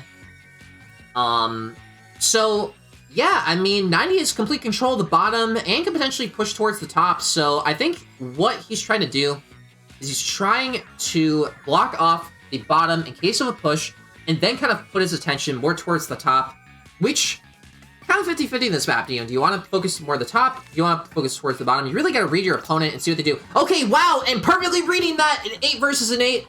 And wow, Calliope is completely cut off, and now they're forced to go on top of the map. Wow, this is insane. Such amazing control for the early game. This is so divisive, or this is so decisive even so early on.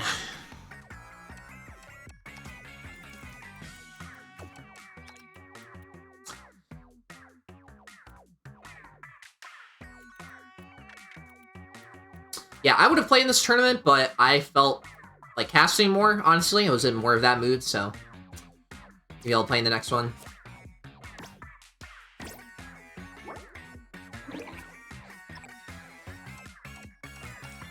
And a couple drops, unfortunately. Okay, so yeah, Calliope has no special on the board. Great spot there for the big swing. I don't see that card very often. Also great spot there for the sprinkler, but only gaining 1. And 65 versus 64, so it's not looking the best, and so much space to use this Dynamo Roller. So much space, and Calliope is just being slowly choked out. You know, like a Viper with its prey. Just not do anything. And wow, great, perfect spot there for the Toxic Miss, but giving a special to 90. But, I mean, yeah, Calliope can only do so much at this point. You only really have a tiny little pocket at the top there, the top left.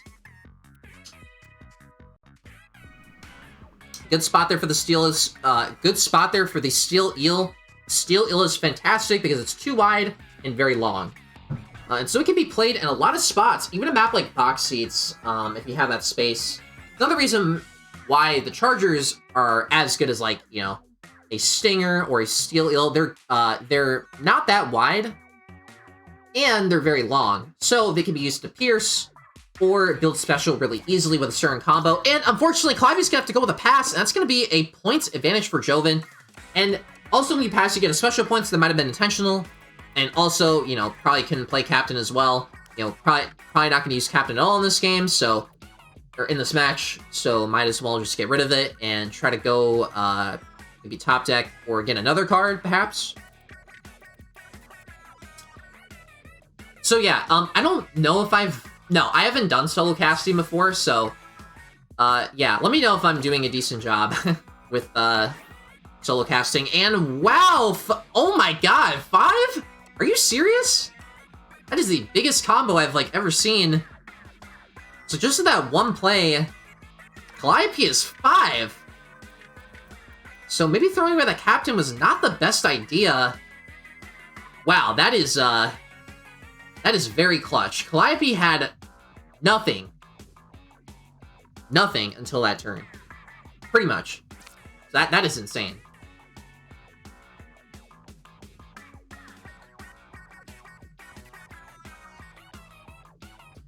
So yeah, I mean, can't really play Crafting normally, so playing Ultra Stab normally does make sense.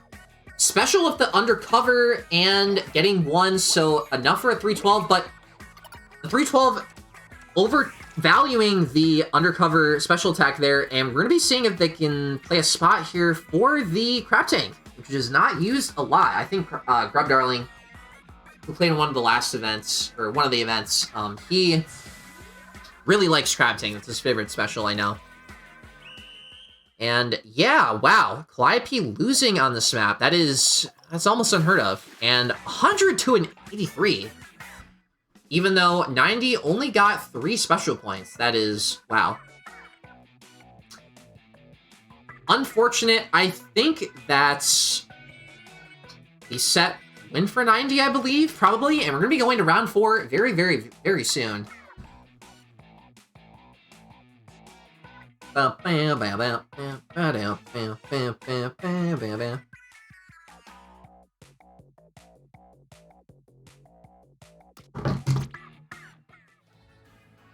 And yeah, I think that might be the end of the set, if I'm not mistaken.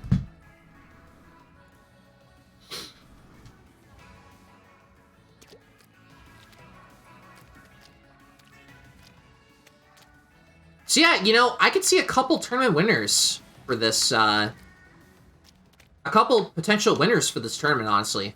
I mean, very exciting to see, how this goes.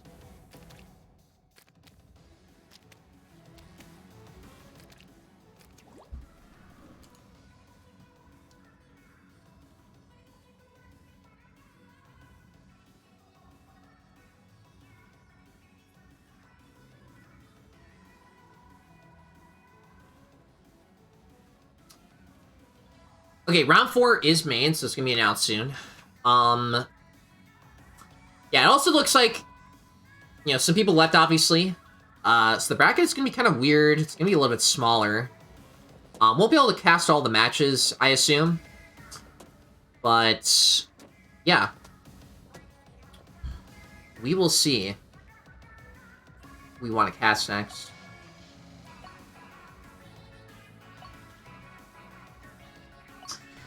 Yeah, round 4 is made. Let's see here. Showers. Yeah, Showers is Mimic dropped. Kolb's dropped. And Zero dropped. So, yep, that is unfortunate. Let's do Joven. What can we do? Honestly, let's go watch Unrefined. We only got to see a couple matches, so... Okay, Main Street! We're starting round 4. And we'll actually get to watch more of Unrefined. Another, another favorite player of mine. Notable for their loser runs. Great Takaroka opening there. It's a great alternative to Elite or 4K Scope if you don't have it, so, yep. Very, very similar openings coming out from both players.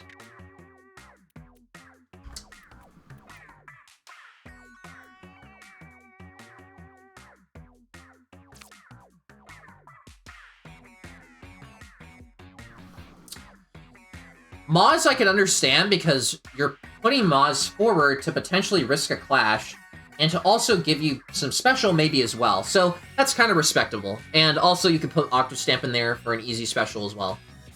So, okay, yep. And that is exactly probably why Unrefined did that, and Moz winning the clash. So now Unrefined kind of has space to push into 90s base. Also, I might do a BRB, for, like, a minute. I won't, you know, I'll just let this game play because I don't have streamed in mind. But if I'm gone for, like, a minute, that's why.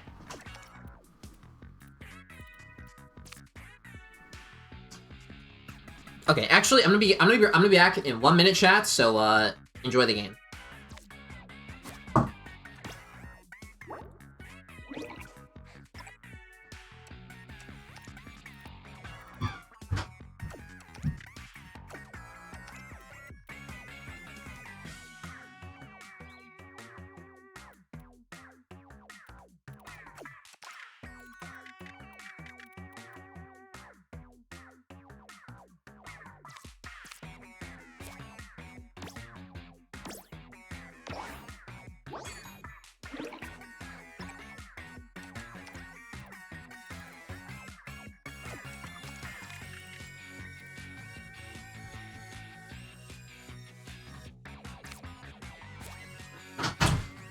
Okay, I'm back. And tied up. Wow, so nothing changed, basically. Nothing changed.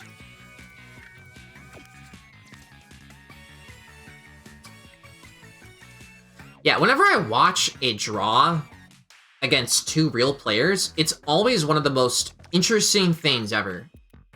Because it's so hard to do, you know? Okay, and board control is kind of swinging back in 90's favor. It looks like 90 might have read an early push into into their base from Unrefined, so now Unrefined is being kind of forced to go on the defensive right now. It looks like. Maybe Junior can be used on the right side there to push. I'm not too sure, though. We will have to see. We'll have to see.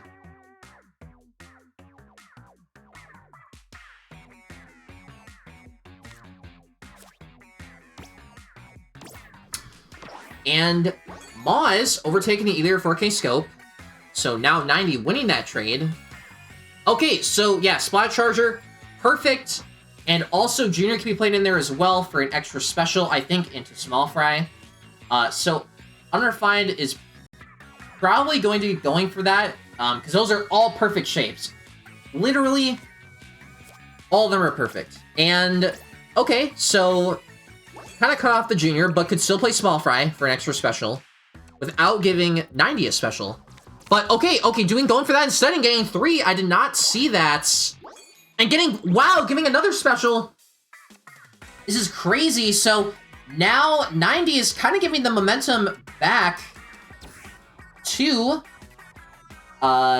giving the momentum back to Unrefined.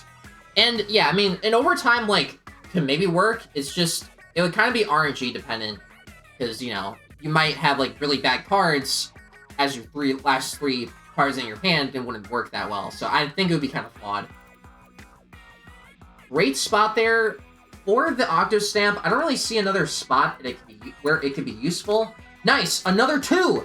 So Unrefined has so much special right now.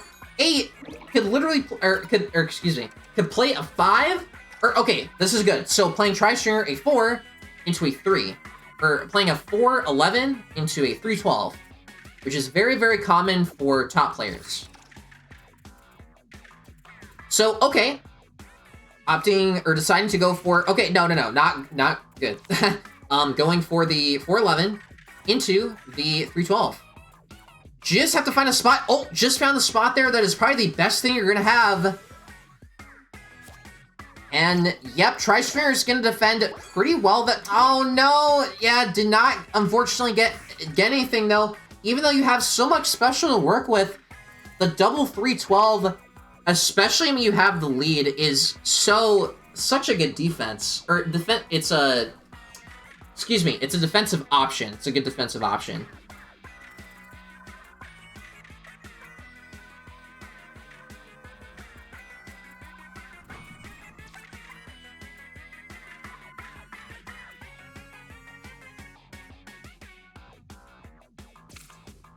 So yeah, you know, Unrefined can't do a lot, and that's gonna be the first match of this that goes to Unrefined, or 90. I'm not thinking right now. Yeah, wow, the power of double 3-12 there was very much shown there. Very much shown. So now it's gonna be Unrefined's counter pick, and we'll see where they go. Not playing Main Street anymore, or you can't, I think it's like, I don't know if it's specified in the rules, but if you're doing a counterpicking system, it's good to use modified Dave's Super Rule, which is basically, instead of, you know, not going back to a map you have played on, it's, you can't go back to a map that you've won on. So, 90 can't go back to Main Street, but Unrefined could, even though that might not be the smartest idea. So, okay, River Drift. Great opening hand. His Tri-Stringer can wrap around the handle there. And kind of put some pressure down early. Could possibly put Takaroka down on the left there as well to block/pierce. Which, they could go for that. Showers kind of went for an early pierce, but that's mostly just because the setup for special. So, okay. Not necessarily going for the pierce. Don't want to risk the value off of this. Just wants to go for the block. Flipping the special block. Wow, okay, connection to the host has been lost. Calliope's internet went down the drain. That is, okay, that's strange. So everyone disconnecting from the set. That is either a Nintendo moment or a Calliope moment. That is unfortunate.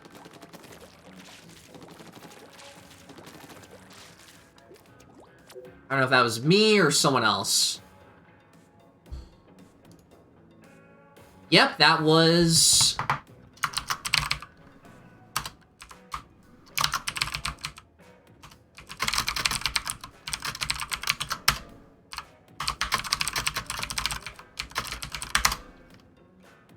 Yeah, it looks like the host DC. It's, I don't even know what's going on right now, honestly.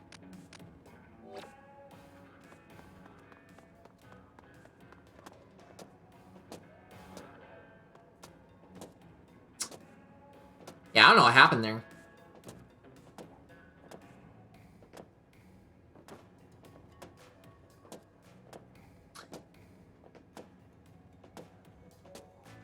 So yeah, I think since, like, you know, the lobby crashed, yeah, same map and same decks will be used for, like, the replay.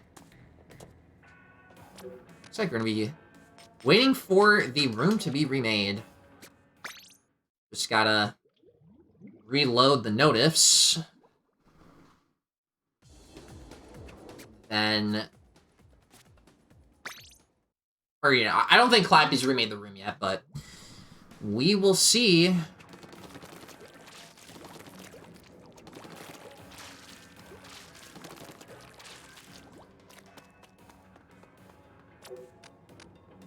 Yep, and Clappy made a new room. Very cool.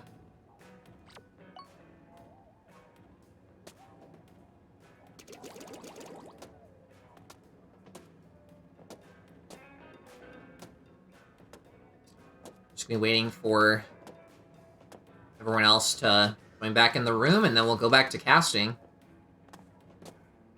We thank you, Nintendo, for making awful netcode.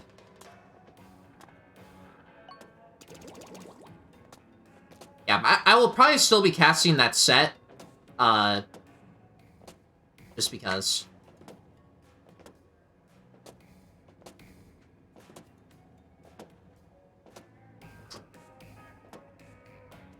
I'm just gonna wait for people to join. I'm gonna go practice my movement.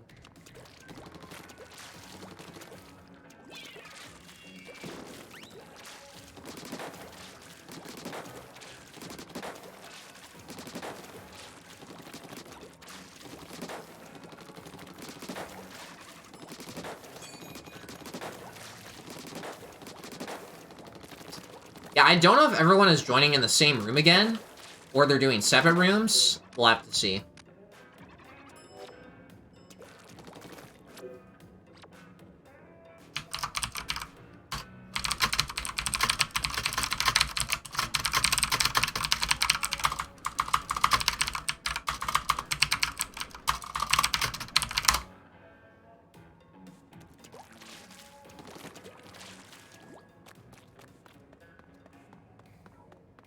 Yeah, I don't know if people are joining this room. It doesn't seem like it. It seems like people are just making their own rooms. So, if that's the case, I will go join the room. It looks like there's a different host.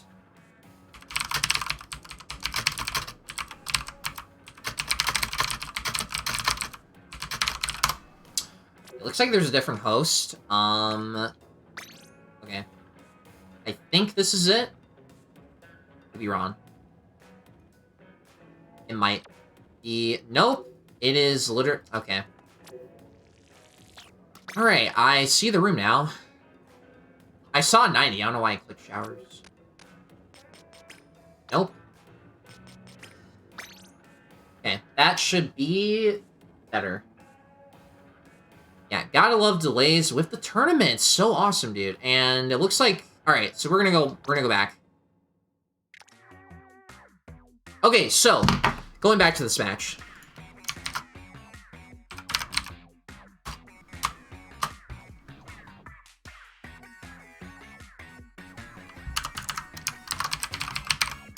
I cannot mention this person. I hate when they don't have normal characters.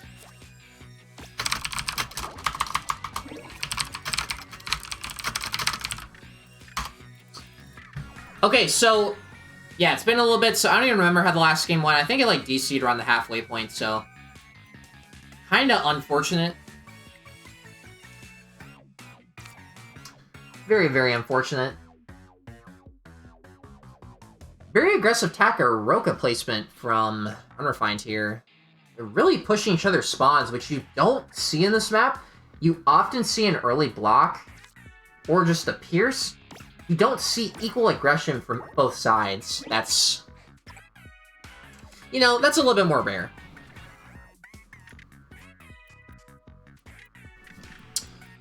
So yeah, kind of figure out where to place this either 4K, so they have a special point later. That could work, because you could put... okay, yeah, that could also work, because you could put Izzy under that, and maybe something else. I'm not sure.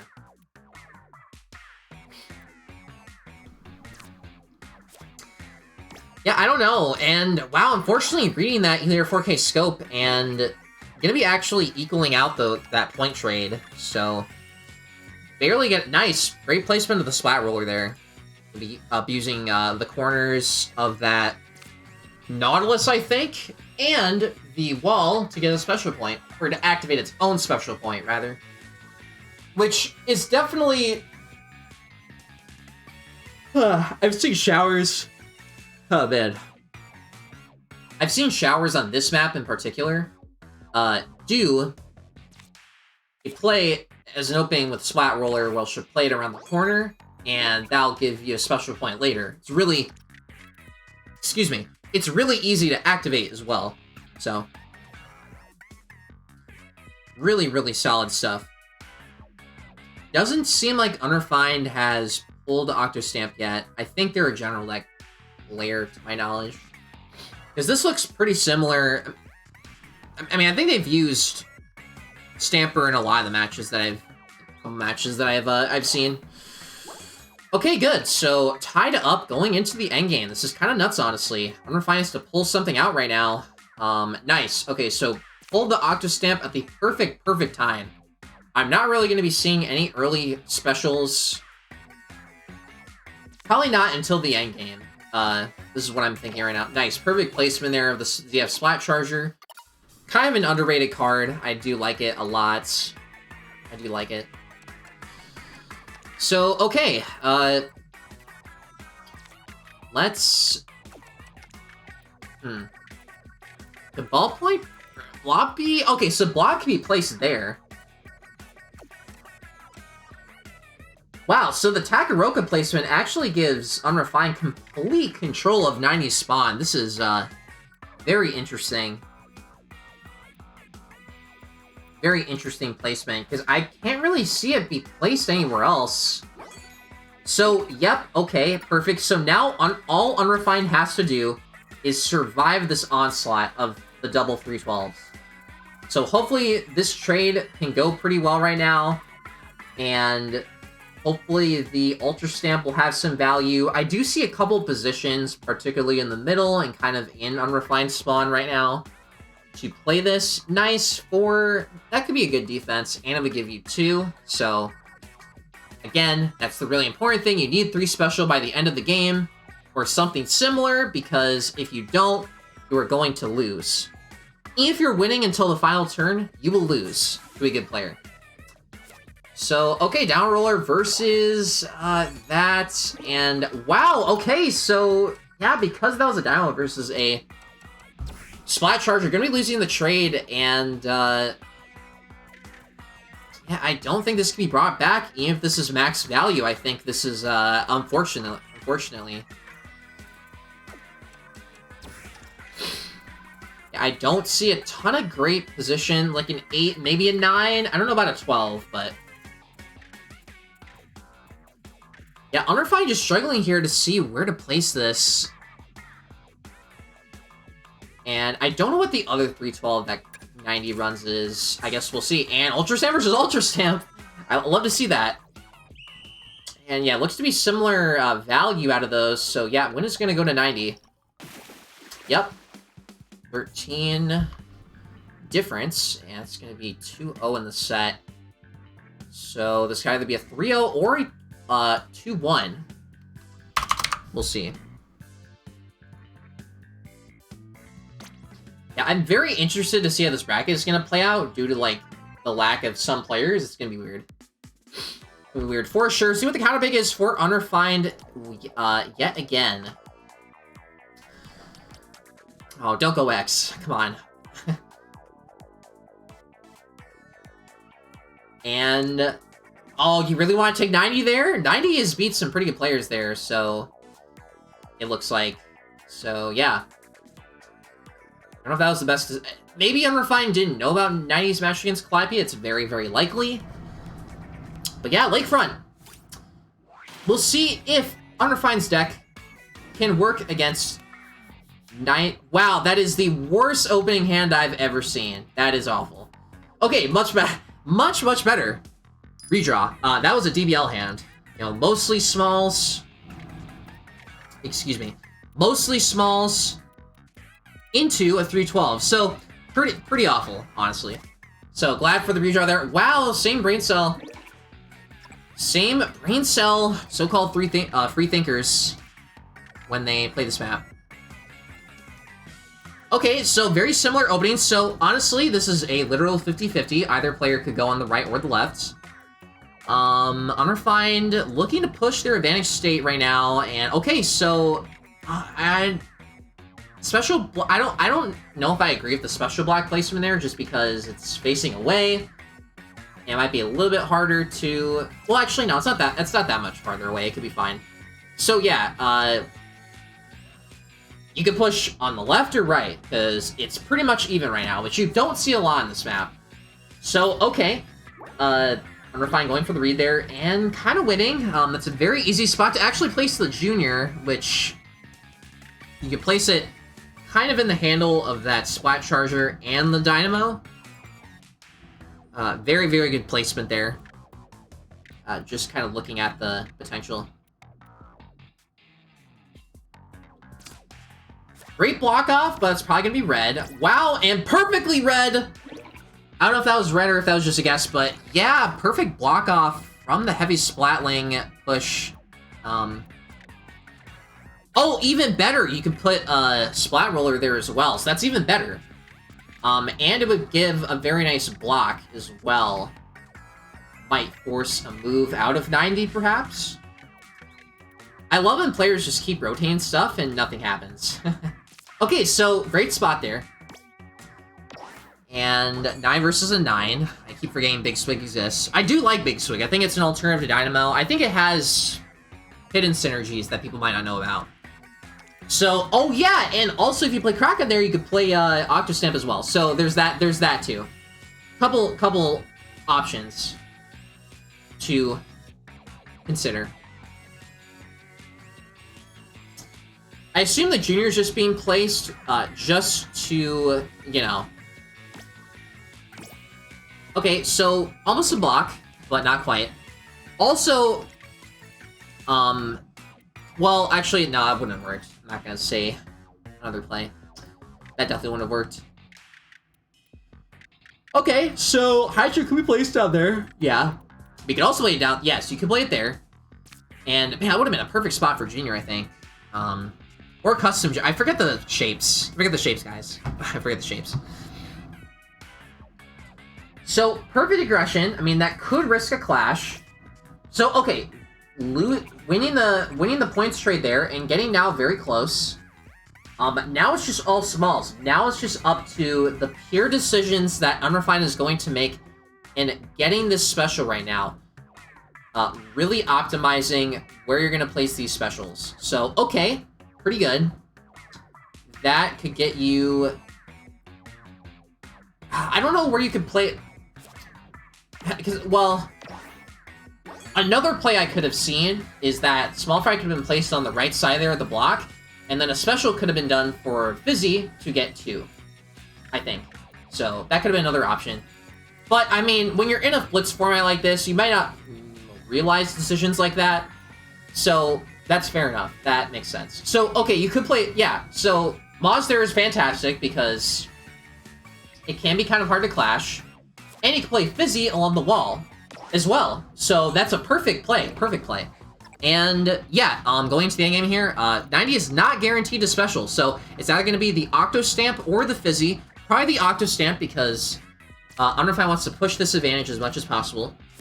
So, okay, great. Small versus small. Just what I expected. And, okay, so now it's tied up. So 90 is, again, has to... Okay, so this is great.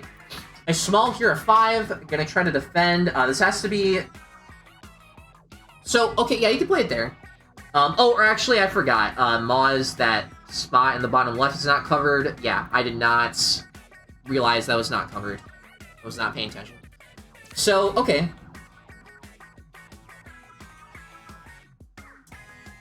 We will see how this endgame is going to play out, because if Unrefined can tank these 2 3-12s, they will win the game. If they can't, it's going to be a 3-0. And that's going to be a pass, actually, so kind of an important lead right now. This might be able to tank. So, possibly a... Okay, you're going to do this? Yeah, you have to get 3. I mean, that's the thing. If you're going to special attack on the second to last turn, you have to be able to get...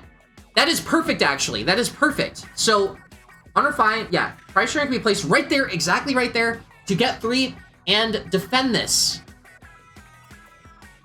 So, we will see. 11 versus the 12. I don't think it'll be that bad of a trade, to my knowledge. Yeah, things are heating up for sure.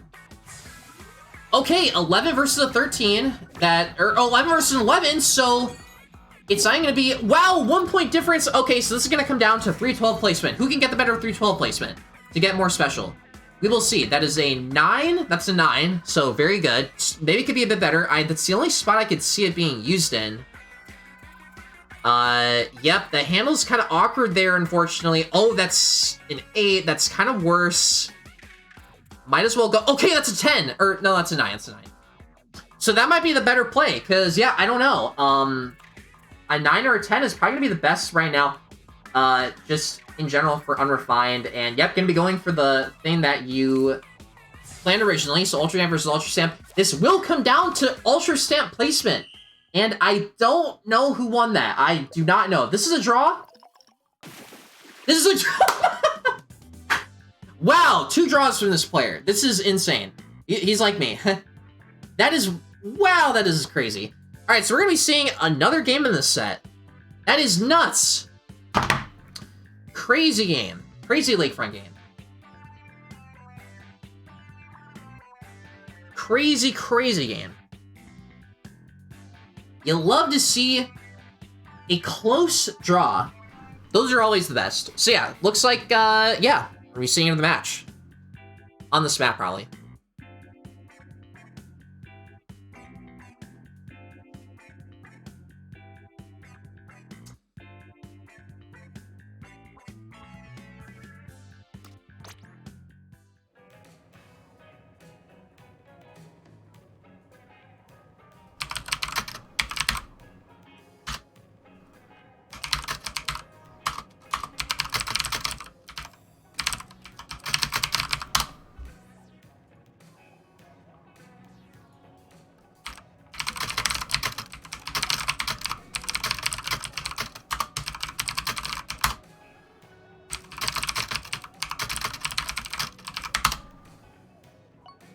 Okay, so we're going back, right back to this game. We'll see. Yeah, it's nuts. I've seen 2 draws casting. I had 3 draws in the last Tableturf Tuesdays, 2 against Chauvin and 1 against Nathan. So pretty crazy. Yeah, crazy draw. If you watch that match.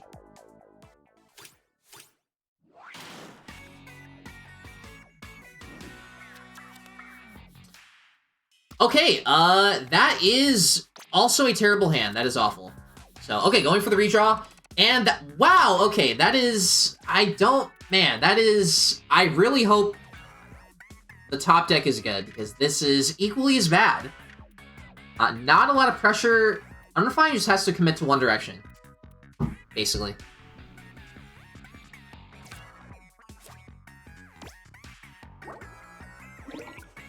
Interesting steal play. Okay, so great draw there. So, unless 90 has either 4K scope, this shouldn't be a pierce. This should be a pretty good, solid defense. Yeah, if there's a tie, it's drawn back. Or it's ran back. That's how it is, usually. So.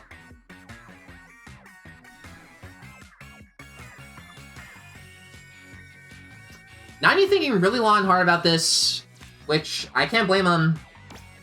Okay, so not going for the pierce, so great defense. Very clutch cards. Also another really good card there. And probably gonna be used, yep, to push the offense. Put the pressure onto 90, or put the pressure onto 90 because of the card draws. And that is a clash! And a special point for 90. And it's tied up now, so. Unrefined could keep pushing. But 90 could also keep running away. So, it's a risk. It's naturally a risk in this map.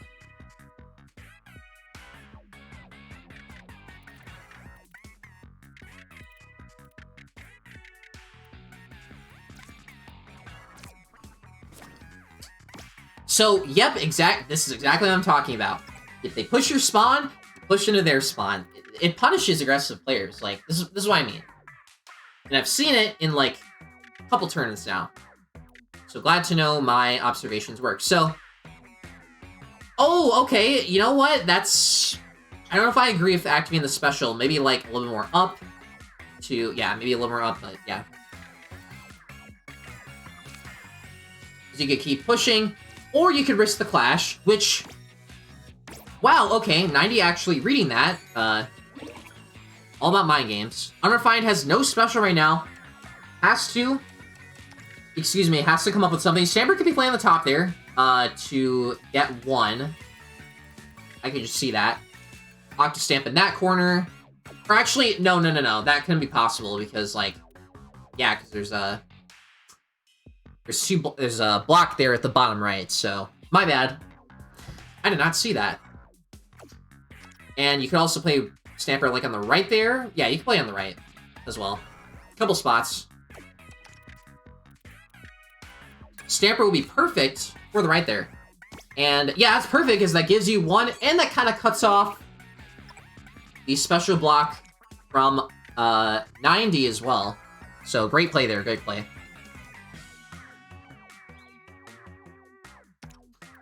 So, a lot of options now. Your hand kind of forces you to be more passive, which is fine, because if you're behind in the points lead, you'll bring it back later. So, perfect. Perfect. Perfect.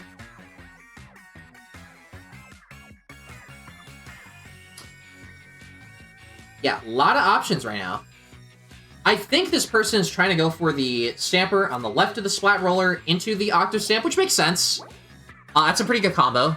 And Splat Fray also fits perfectly into there for that Tri-Slosher, so kind of an unintentionally good play there from 90. Well, bad play, because now you've given Unrefined 2. And yep, 2 into 2.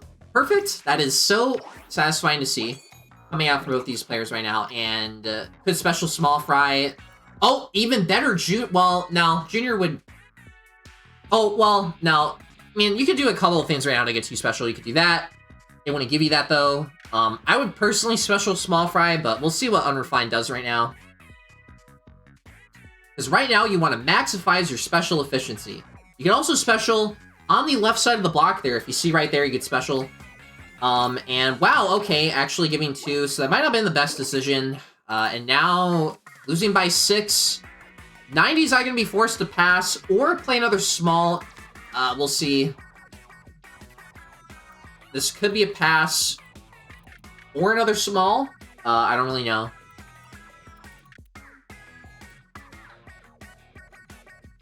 Yeah, I've noticed, like, not... Unless they're, like, a top player, not everyone aggressively specials or specials to get a special, which is a very, very common strat. So, okay, not passing in the big swig. Still gonna be in the points lead. Now you're leading by 12. 5 versus 7 is not the best. And now you have to cook up a situation where you need to get 2. So, okay, you got 2 there. Only getting value of 4. We will see how this trades out. It could... I don't think this person has played either 4K Scope, so we will see if this is a trade or not. I don't think it will be, but... Yep, and okay. Special into E-Leader, 11 versus a 13. This is not looking the best. Another one to... Okay, yep, that is unfortunate. So losing the trade and losing the points advantage. This is a GG. This is a 3-0 for 90. Good value there for the Ultra Stamp. That's not going to be enough because, you know, 90 is an Ultra Stamp of their own. And it's going to be using it to its fullest potential.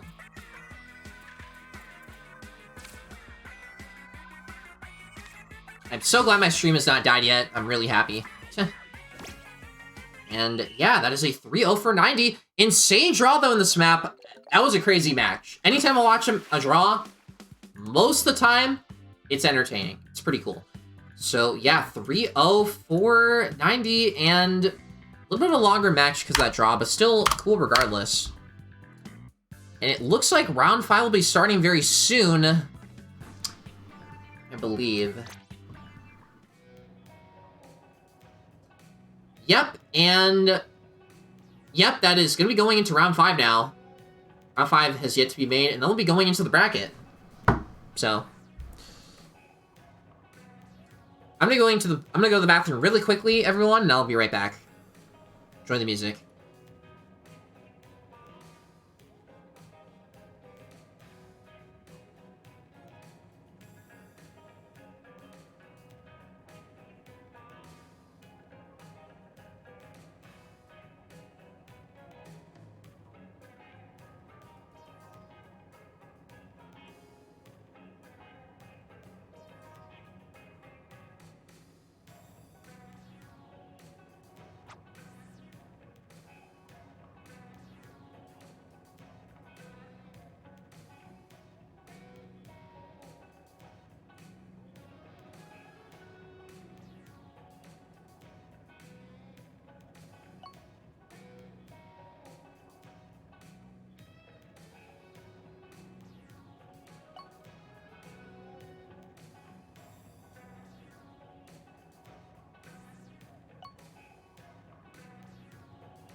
Okay, I came back in time just for round 5.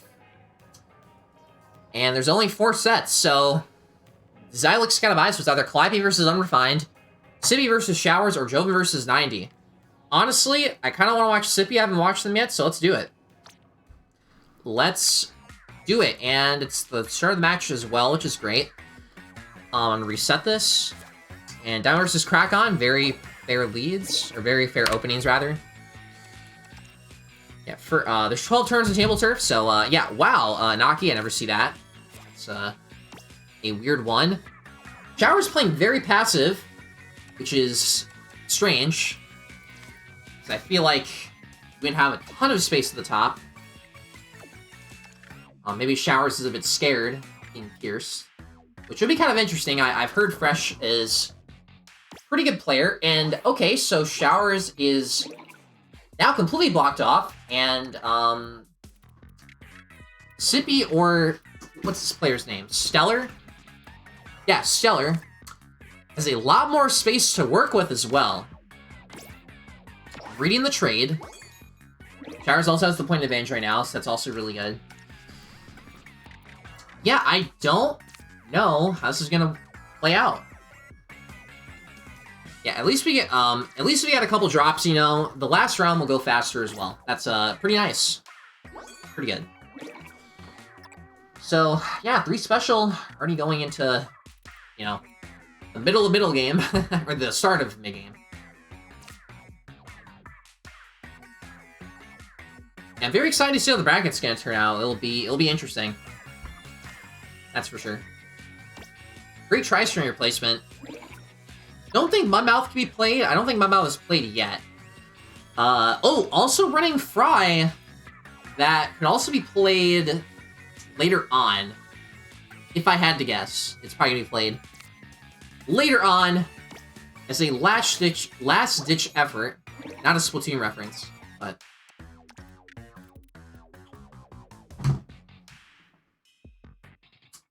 Okay, I can kind of understand the idea of that, because you could do that, and then you could do, like... Or you could do Slap Bomb on the left, not give Showers a special, and then do it later, which would kind of delay Showers' special economy by a tiny bit. But I don't think it matters that much, considering you're already at a points deficit. And yeah, like, Showers blocked off early, but... Showers is really utilizing their maximum efficiency. Blobber in the corner, are you serious? Wow, okay, that is crazy. This reminds me of, like, playing against a Joven on this map. Which, Joven definitely plays a very similar playstyle. You know, block off early, and get a couple cards. Oh, having to play their 312 early, that is a bit desperate. And Showers has all of the room to defend right now. Everything. And great special block placement as well, to kind of do whatever. Special Mudmouth, you don't see that too often. And activates the special. Perfect. And that was a cut, dry, Main Street defensive play. Yes, even if you get max value from that, I don't see it working that well. And that's pretty great, 14, but 14 versus 12, I'm not too sure. It'll definitely give you a little bit more points, obviously, because the 17 is... Excuse me, 17 is higher than a 12. Yeah, I'm talking so much. I gotta drink some water.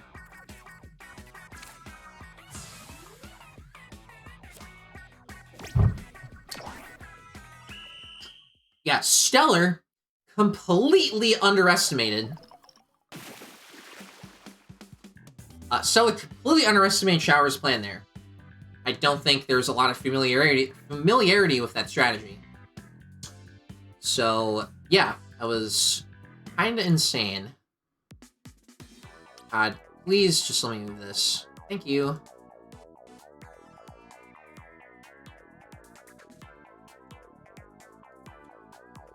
See what Stellar's counterpick is. So yeah, this is the final round, everyone. And then we're going to be going into a bracket, which I believe is single elimination. I don't know how it's going to be designed in particular, because there's people that drop it. Yeah.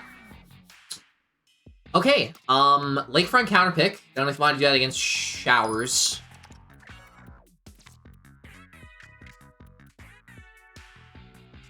That might be a mistake. So this is what I'm talking about. Hero Shot off the starting block makes it so it can activate its own special. Hero Shot special. Very strong. And it pushes towards the top and the bottom. It's a very strong option. Showers is probably going to push towards the top.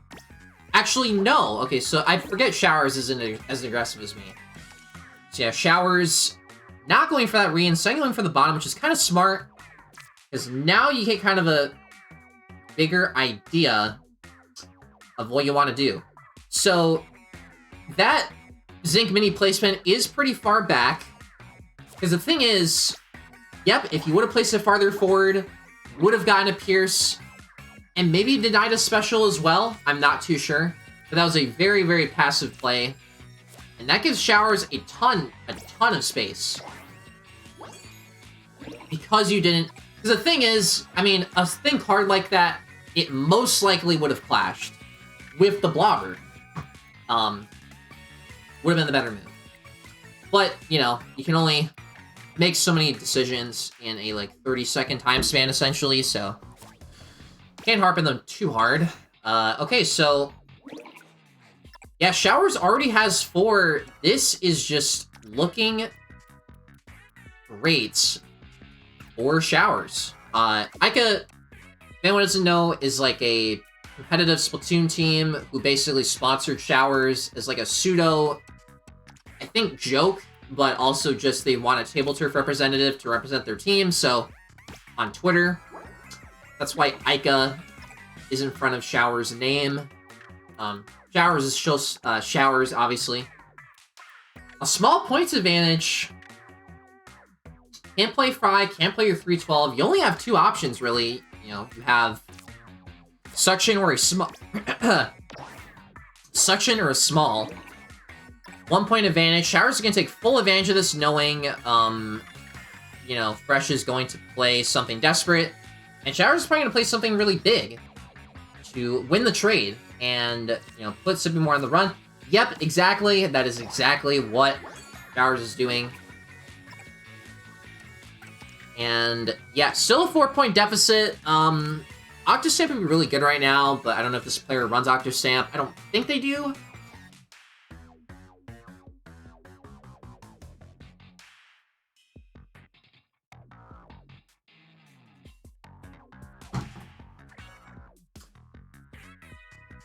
The other player thinking really hard about what they want to do.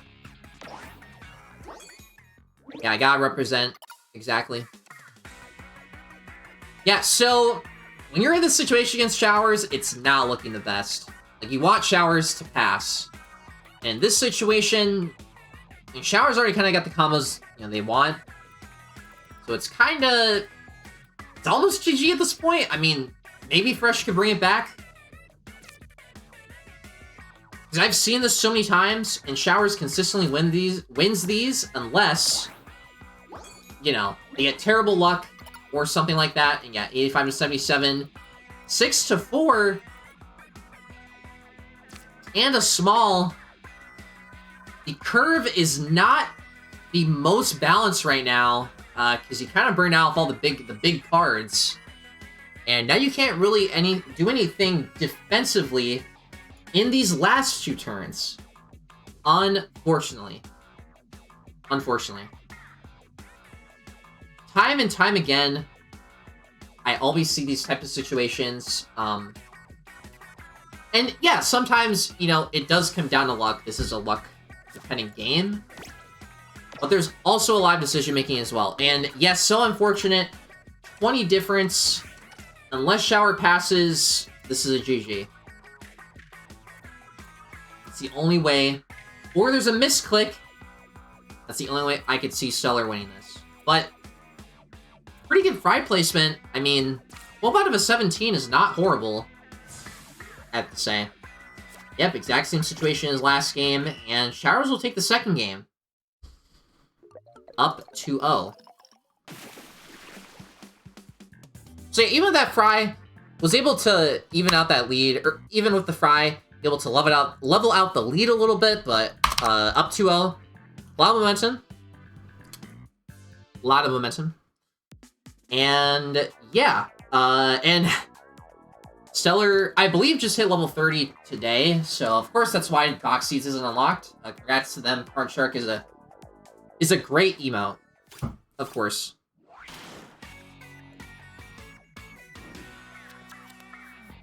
Yeah, Swiss rounds aren't as long as I thought, and that hand is pretty awful. Okay, Dynamo, great redraw. Dynamo, if anyone doesn't know, is kind of broken for this map. It pokes forward. It's a 7 wide, meaning it's 7 long. It has disjoints, a disjointed shape to affect both the left and the right. It's great. Showers doesn't run a lot of the meta cards on X and still wins, but I haven't seen her play a lot on this map, so we'll have to see how Showers reacts.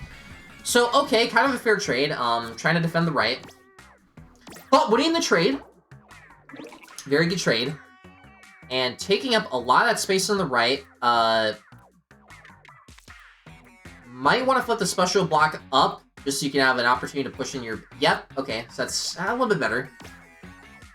And yeah, so Showers could play Fizzy or Suction in there and get 2 special, which that is crazy to me. Using your own cards against you. Or, okay, alternatively doing that as well. Okay, winning another trade. Nice. So...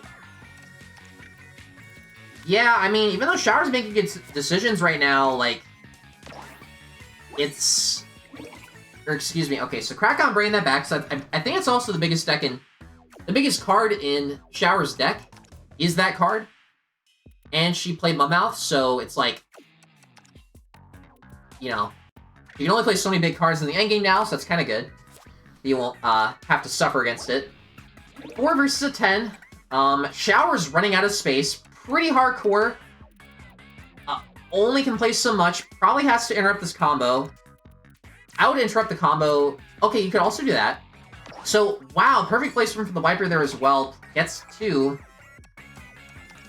Really gets nothing.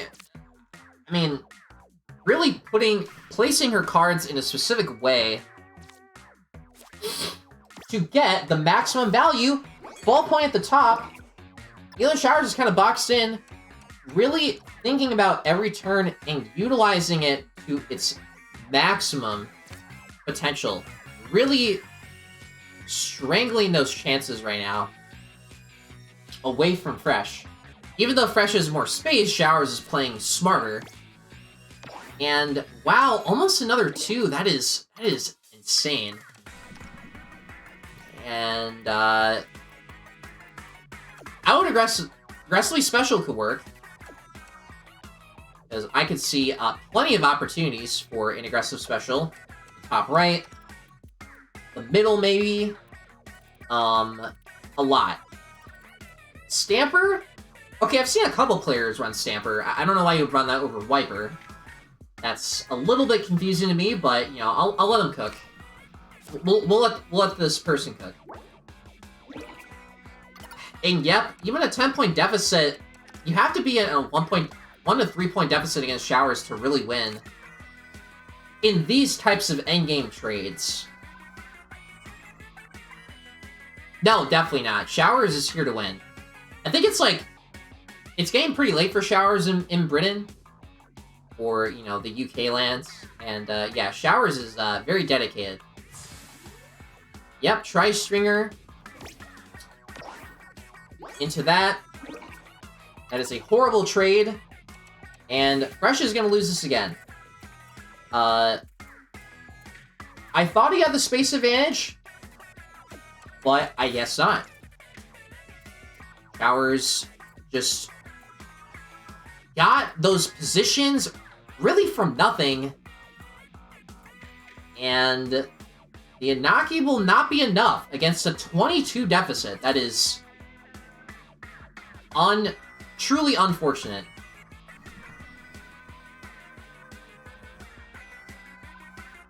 Showers is just probably trying to find a placement, a last-second placement in Tri-Strike, trying to get as much value as possible. Interesting trade there. I thought Naki was 13, but it's 12. So, yeah.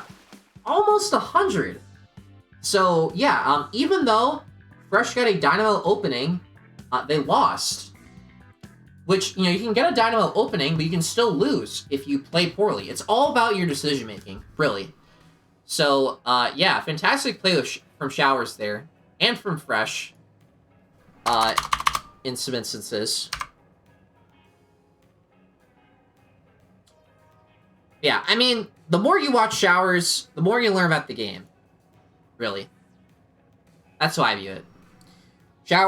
She is currently... we don't know if she's the best player. Well, there probably is some stronger Japanese players, but... We know that she's the strongest player in the West. And probably the most consistent. There is some players who can take sets from her, but, yeah. And until we see more Japanese players enter our tournaments, and we kind of see the strength of them, we won't really know what's going to happen. So, okay. Calliope versus Unrefined, or Joven versus 90. I kind of want to go watch Joven versus 90. I'm going to go watch my man Joven. Okay, early on the match, not too bad. This is a 2-0 up for 90, or up for Joven. So I'm going to quickly change this. Alright. Nope.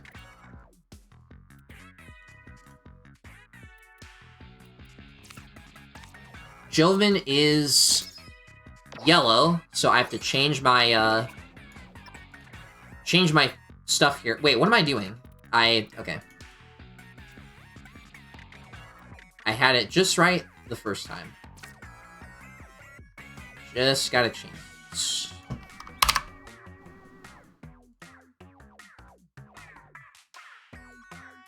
This square match is looking chaotic as heck as usual.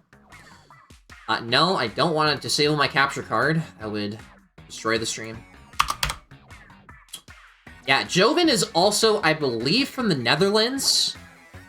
Wow, okay, so 90 actually being forced to use one of their 312s early just to win a points trade and to get some turf, which, honestly, sometimes you have to do that. Really. You honestly have to do that. And, wow, point sensor into, I don't even know what card that was. I was adjusting the score, I wasn't paying attention.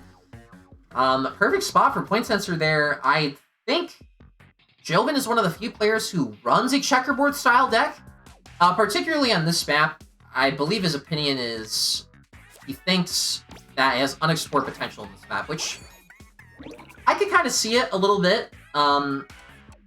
Joven is leading in points, but not in special economy, so going to be sacrificing 1 to get 2. Yep.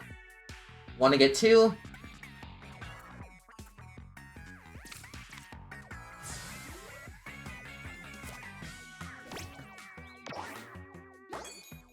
So, yeah, now it's kind of evened out a little bit.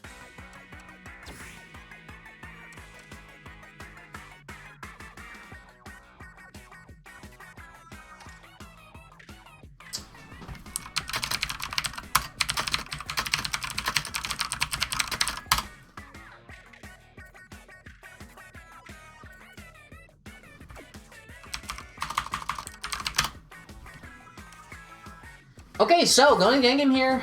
I don't know. Well, Joven has a lot of room to play around with. He only has 4 seconds to make a decision. And that's good. 3 gives... Okay, that's good. So, not... Okay, wow. So that's a very big point swing, though. It's a very, very big point swing. Don't know if it was better to pass. I don't know. Joven is... Wow, okay, so that was a very good special attack from 90, because now Joven cannot really do anything, realistically. At least from what I can see.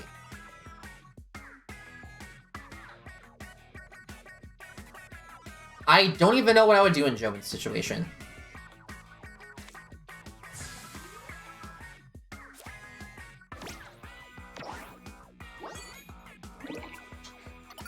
Yep, and this, I don't know if this can be brought back.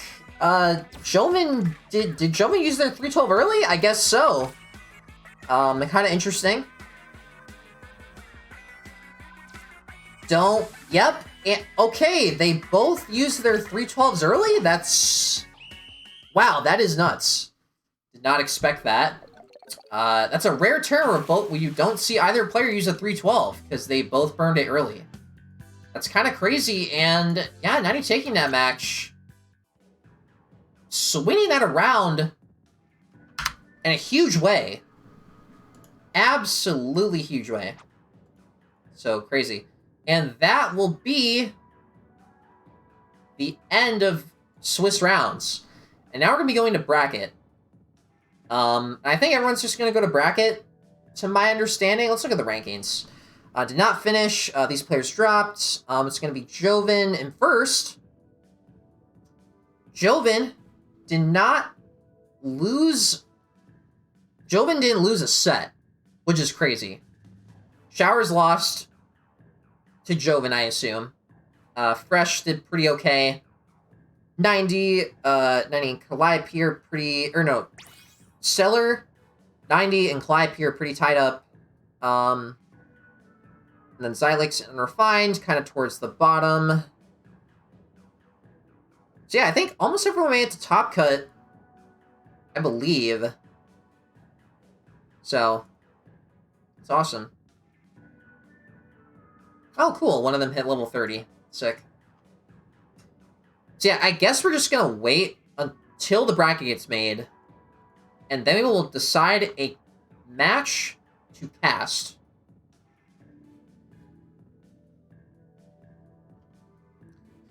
And I am hungry.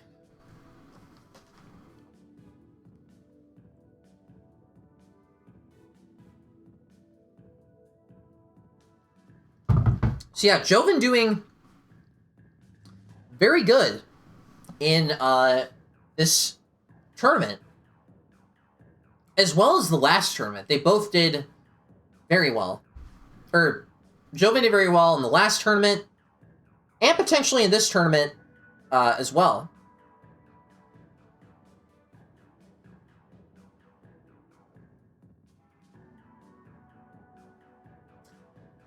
So yeah, hopefully the, excuse me, hopefully the bracket gets finished and we can start.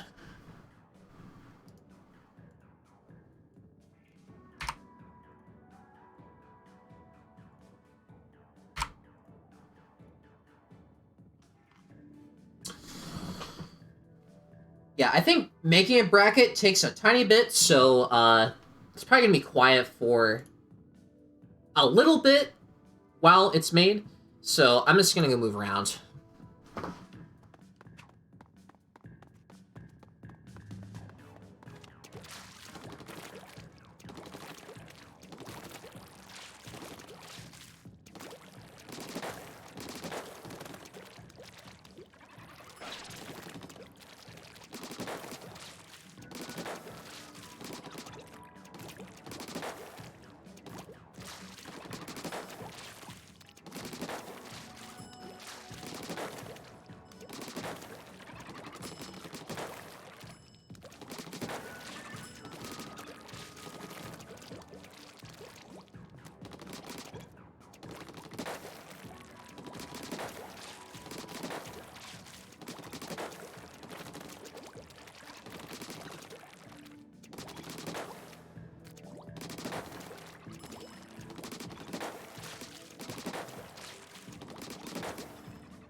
And it looks like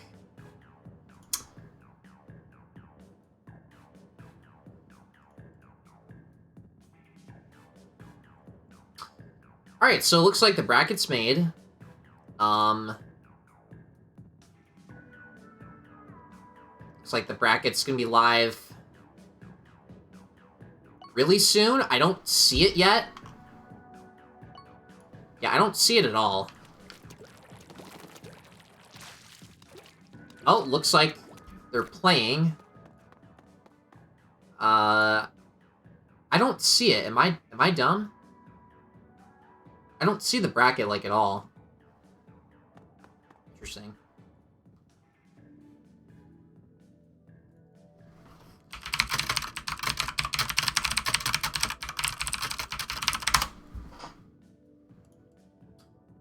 Yeah. Can anyone chat? Show me where the bracket is? The top cut? Because I don't see it at all. I don't know if I want to do unrefined versus showers. I mean, maybe I'm just not looking, but I don't see it.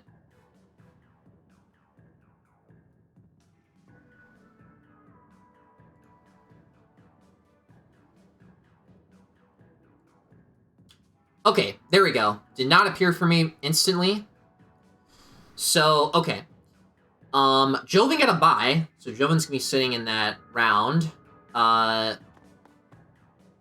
Fresh versus Xylix. I have not watched Xylix this tournament, so, you know, let's go watch Xylix versus Fresh. Why not?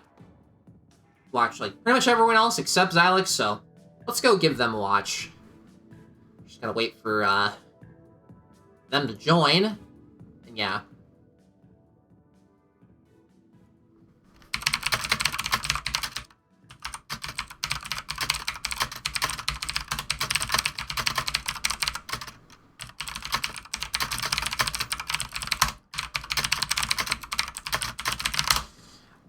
Okay, it looks like they're not in this room. That's kind of weird, even though... well, no, Sibby's hosting the room, so Xylix has to join. So yeah, Xylix, I hope, is not late, because that is the set I want to cast.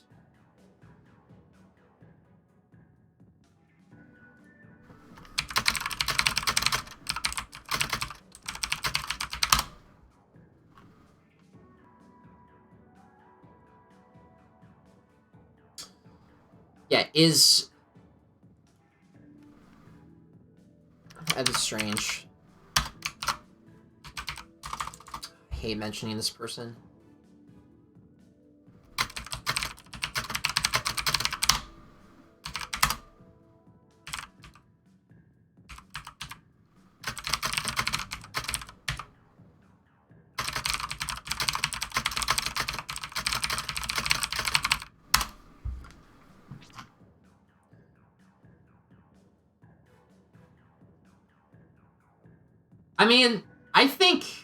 I mean, that's like something more for feedback, Joven, not really to stream chat. I could see it going both ways.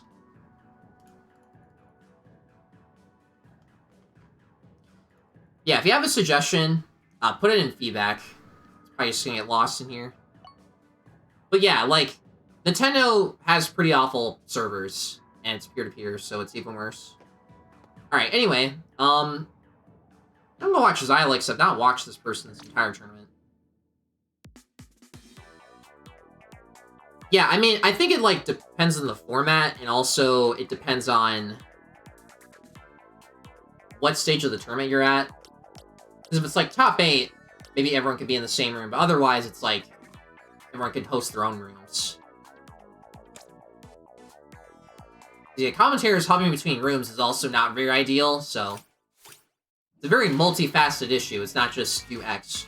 But anyway, getting into this match... I believe Dynamo, it's a great opening. Dynamo's great. First 2 rounds are best of 3. I don't know if 3rd place is best of 3 or best of 5. Someone's gonna have to tell me, but... Yeah, Joven, congrats, by the way. You're doing really well this tournament. You have a chance of winning, for sure. High chance. So, yeah, looks like first 2 rounds are... Wow, crazy block. First 2 rounds are best of 3. I don't know what 3rd place is, and then... Grand Finals is best of 5, and this is all single limb, everyone. The 3 people who dropped, and then everyone else who made it are playing in the brackets. It's awesome. It's really awesome. For such a... Excuse me, for such a small weekly. I like the Swiffer play. That's still pierced. So, now, Fresh kind of has to overcommit to push into Xylix's base. And, yeah, it's going to be a very hard punish with the heavy splatling. But no, it's going to be really interesting. See the Grand Finals here.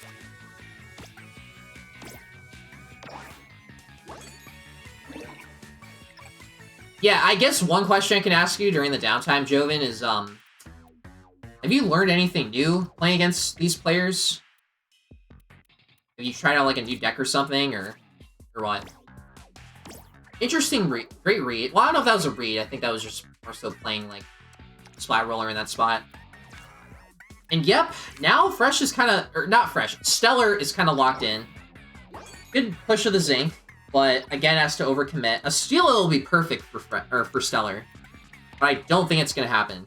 At least. Don't think it's going to happen. Xylix has... insane amount of map control right now. Good clash. Did activate the special there. But you learn you have a shitty lakefront deck. Yeah, lakefront is a hard map.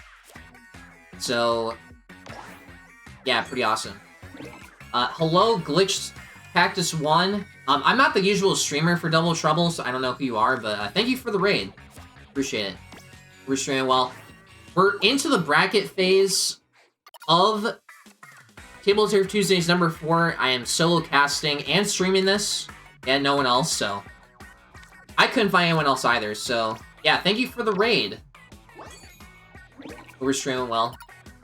Wow, this is so much control for Xylix right now. They are just completely suffocating Stellar. This is kind of hard to watch. Yeah, welcome. Yeah, the stream is getting a little bit relaxed through Swiss, so glad to see some people.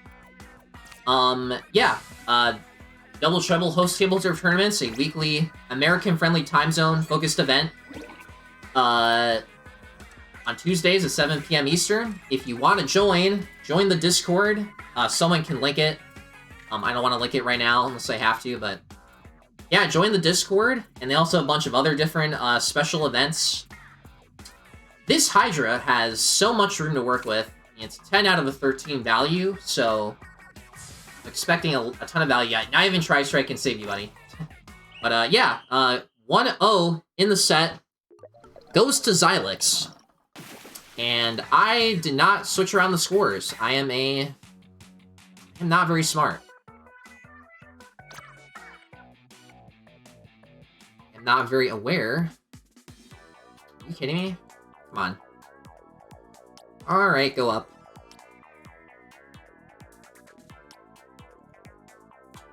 Alright, 1-0. This is best of 3, so first to 2 wins. I did not see the counter pick there because I was changing the score again. I'm not terrible.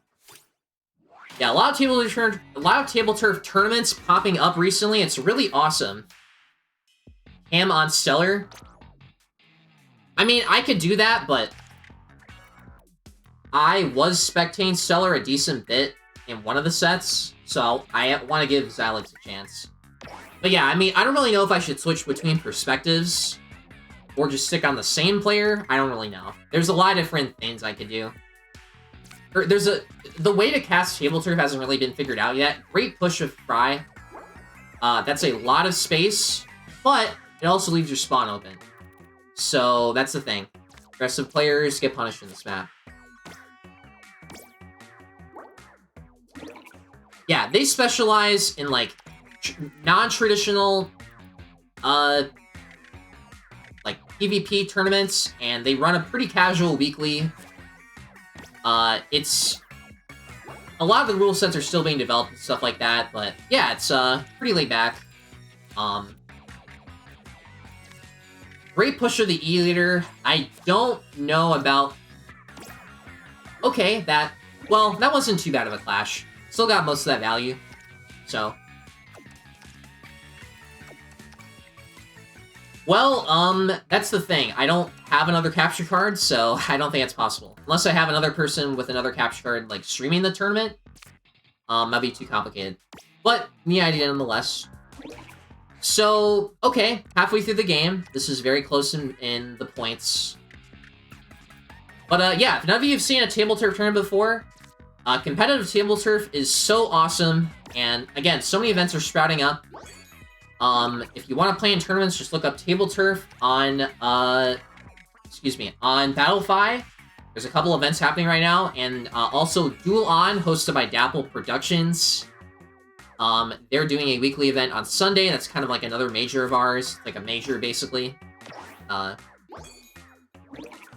And if you want to... Actually, I'll advertise after this game. Let me focus more on the match.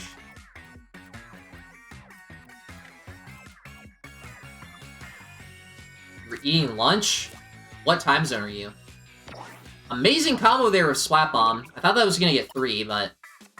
Xylix having really good map control right now, and also a fantastic play with the Octostamp there. Fresh is either going to be forced to special early, or it's they're going to be forced to do a small early to gain special, which that'll be a fair trade. Okay, small versus small. It usually happens in the third to last turn. Yeah. Perfect spot there. Not opting a special attack at all. Xylix has all the confidence in the world. Wow, also winning the clash. That is not a way to go out. And I believe also, yep, Stellar used... Why am I calling this person Fresh? Stellar used Fry early, so they're almost gonna have nothing to counter this, except for a 312, but you're gonna have to deal with a Marigold and a 15-point deficit, which... will probably be the end of Stellar's run. Unless, you know, well, unless, like, Stellar has another fresh card to pull out, but I'm not really sure.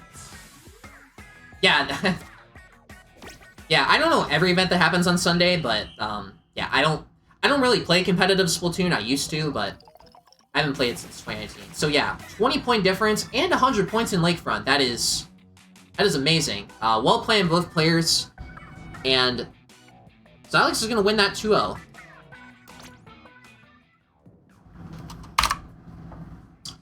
Let's see. So I assume this is a more traditional format. I'm going to wait to cast the next set. Coming out soon.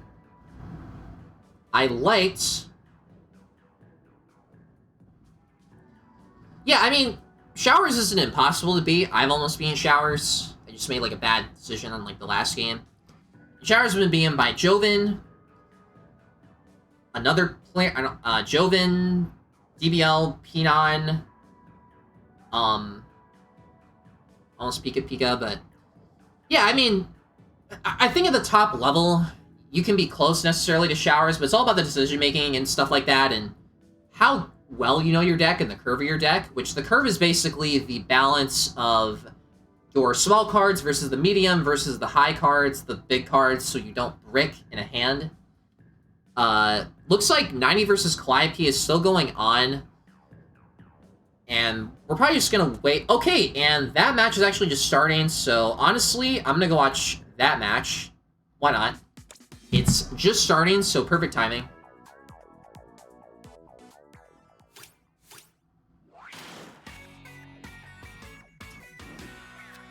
Okay, Square Squared. Love this map. I assume it's a counter pick, because it's probably later in the set. Square Squared is kind of like a way bigger box seats. It's like it's bigger than box seats by like 1.25 times, I believe. Great 2 openings, 11 versus 12. No clash as well. Square Squared is really weird because it's a map. Great combo there with the Gootuber. Rare Gootuber W. That is a lot. That is a big deck. That is a extremely big deck. I am kind of shocked, honestly. Yeah, anyway, Square Squared is kind of weird because it's a map where the state of the board going into mid-game and late game is very much... Early block there from 90, extremely smart.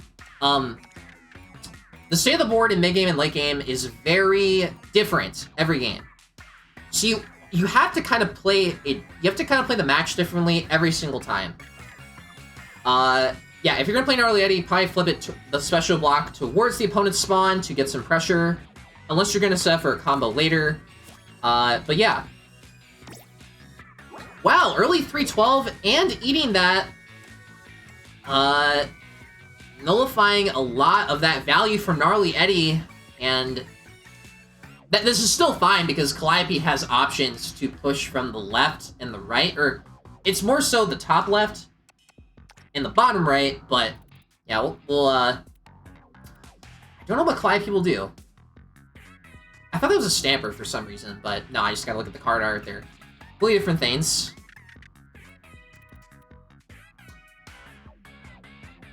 Oh, Little Jump might be better there. Yeah, but, oh, you gotta make a decision. It's 5 seconds left. So if anyone doesn't know, if the turn time limit, if the timer for the turn, if it goes to 0, you actually, the highest value card in your hand, it gets passed automatically. I've seen that happen a couple times in tournaments, and it's awful. So, wow, okay, so yeah, Calliope is now kind of boxed in. They really, and only 2 smalls, so what I see 90 doing is probably just contesting the space on the right to seal it off and get as much position advantage as possible, because looking at this, Calliope has, you know, the right kind of to themselves, and the left, while 90 has 3 different positions. Steel Eel, great counter, 10 to a 3, so winning the points trade. And, yeah, Calliope probably has to just pass at this point. Not really a lot you can do with a big man and a Marigold. In this map, I don't really see it, at least for right now. Alternatively, you could have special attack to Small Fry, I think, to get 2 in the middle there. But maybe that, and you also would have gotten 1 of the turf, you know, from the yellow side. And yeah, and you can't play anything unless you want to play your 312 early, which is not what you want to do. Okay, so playing your 312 early, Calliope probably just hasn't pulled the synergistic special cards that they need. Which, I don't know, if you're being forced to play your 312 early, you're probably getting kind of desperate. At least from what I've seen here, 9 out of 12 is not bad. That also pushes into their area. Might pay off. We will see. And, wow, okay, so 3-2. And kind of getting the points back into their favor. And sometimes you have to early 312 just to get something going. Perfect spot there for the blaster, playing it against a corner. Doesn't have to be surrounded by as much. And letting the opponent do the job for you. Great. Wow, nice one. So, Blaster also winning that trade. Because Big Swing is a 9 and, you know, Blaster's an 8. I only say the numbers because I don't know if everyone's familiar with the card values from the, excuse me. I don't know if everyone's familiar with the card values from all the cards, because there's almost 200 in the game, so you can't memorize all of them, so I want to get little pointers. Spot Dualies is a very awkward card. I know Showers used to run that, but they replaced it with L3, which is much better. The handle is kind of weird. If you had Curling Bomb, that would be perfect. You could get 3 off of that, but I don't think Curling Bomb is going to be played. Gonna be getting 2 more. Calliope does have the points lead, but I don't know. You wasted your 3... And that's the thing. You waste your 312 early, and you don't really have a spot to play it. Because the thing is, if you waste it, you're just going to be getting the same return. So you're kind of stuck, honestly, right now. At least in this situation, you're stuck. Early 312 was not... Okay, specialing. But that's the thing. You could do that, but you're going to get 2 for 2. So that type of trade is not as worth it as a 1 for a 3 or a 1 for a 2. 5 seconds left. You got to do something. And unfortunately, yep, and that's going to be 8 versus a... And the best thing you can do is a Tri-Stringer versus a 312, which, if I'm going to guess, it's probably going to be an Ultra Stamp, because it can fit perfectly there in the middle there as well. I don't know, I could see a lot of potential. Crab Tank, okay, I do not see that one a lot. Very close match. I will be surprised if Calliope wins. A draw? What? A draw? Are you serious? Oh my god, that is crazy.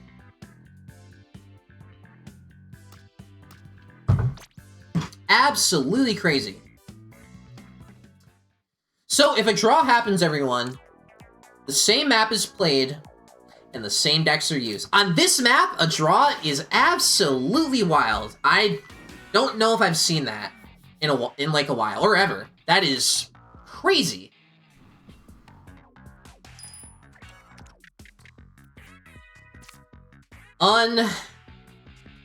Unfortunate.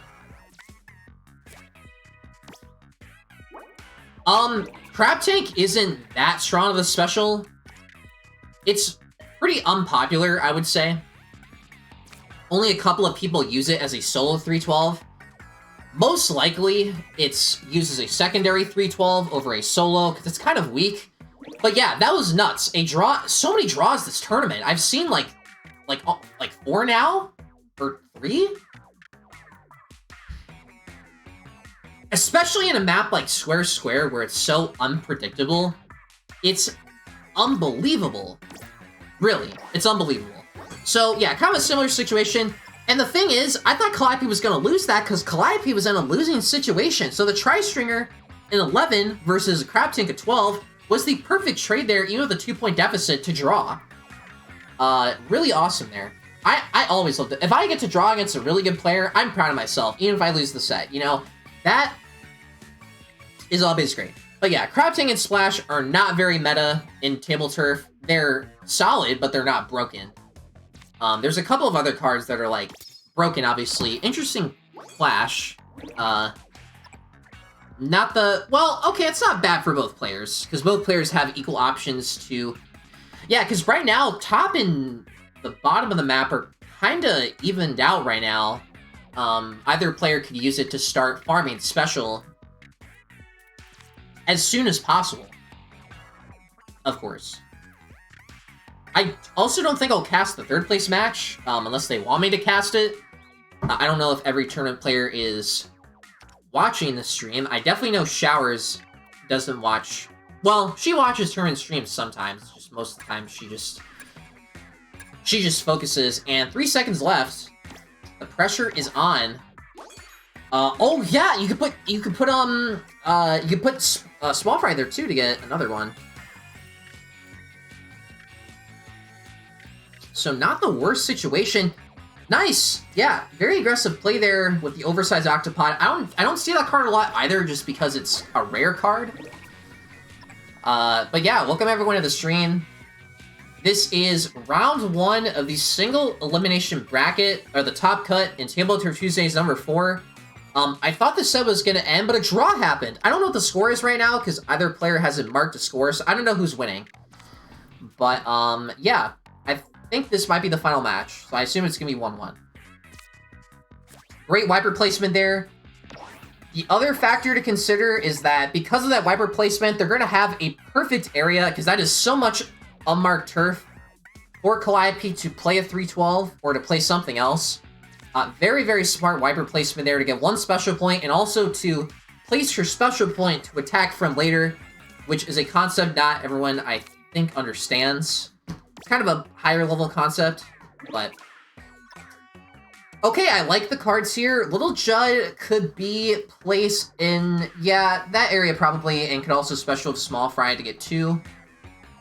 Because you do have 3, might as well play special attack with 1 to get 2. Wow, okay, didn't even need special attack, just went for the clash anyway. Again, 90 is running out of space. Both players are kind of running out of space right now. That might have been a pass from 90. That was not... No way that was so quick enough to, go for a special attack. That was 100% a pass. Or a smaller card. It's either going to be a smaller card or a pass. Well...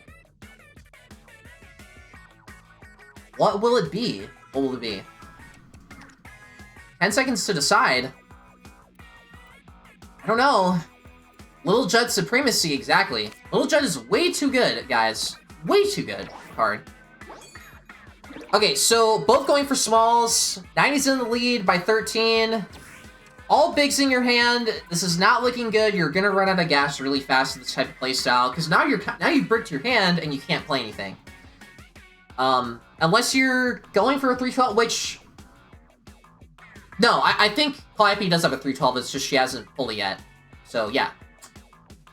10 seconds left. Yeah, Little Judd is amazing. It's a fresh card, but if you get it, it's pretty much the better Octostamp. Crab Tank as well. And, oh, the 25-point deficit at the end of the game! Calliope has 5, but even Harmony can't save you. A rare gnarly Eddie W right now, but not enough to bring back this match. The double 312 kind of popping off, honestly. I'm getting more converted to it.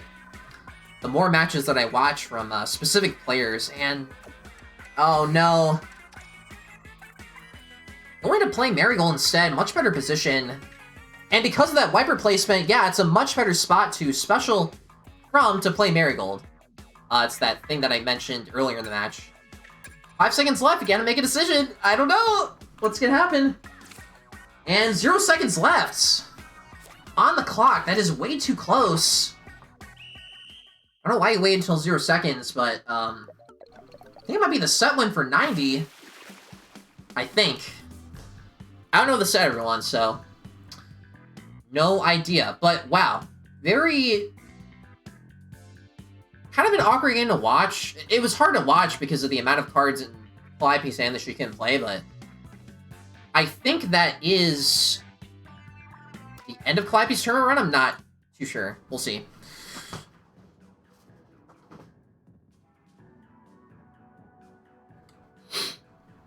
Oh, I did not even change this scoring. So, I think soon we're going to be heading into... And connection to the host has been lost. Yeah, I think Stellar was hosting that room, and Stellar is... Yep, leaving. Yeah, eliminated, so... I could host the room. Oh, and... Okay, of course. Of course, of course.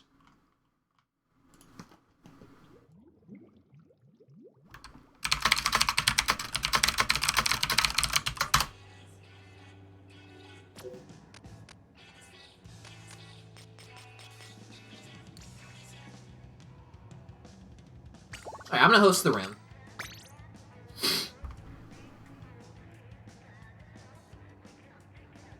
Even if random people join, we'll still be fine. Oh, I sent out a note.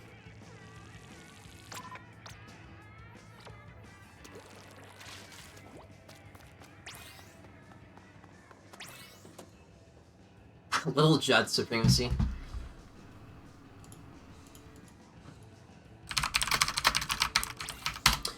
So yeah, that's round 1 finished. I believe, yeah, Vance Calliope out. As well. Joven and Showers at opposite sides of the bracket, as it should be. And yeah, Joven versus 90, and Showers versus Xylix. Honestly, I kind of want to watch Joven versus 90, because I think it's going to be an insane set. Maybe you can watch Showers for Grand Finals.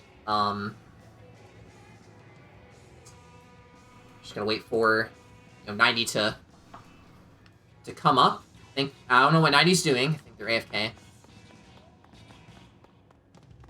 Insane. I think we'll cast, well, actually, I did... Yeah, I think I'll cast Joven.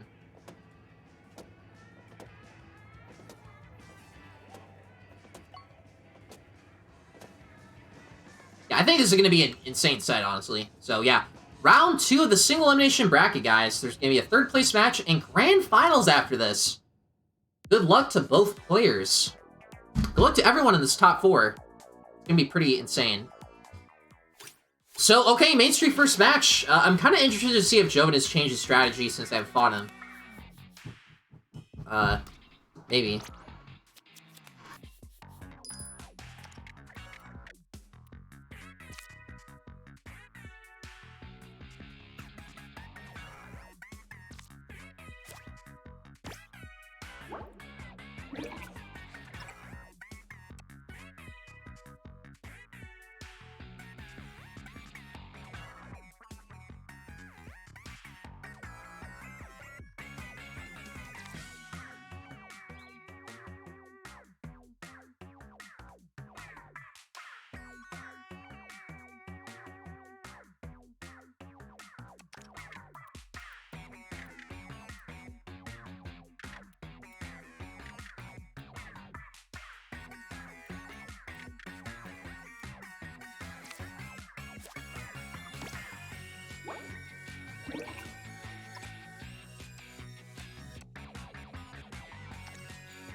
Alright, sorry about that. I held my grandma with something.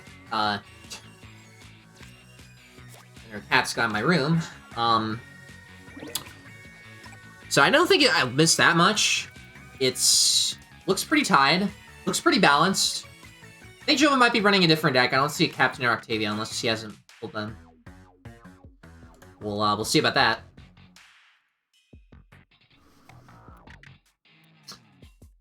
Might be better to flip it that way, because that way you have more of an aggressive opening later on. It's going pretty well. I mean, we've had a couple people that drop, one person rage quit. Great combo there. Fantastic combo.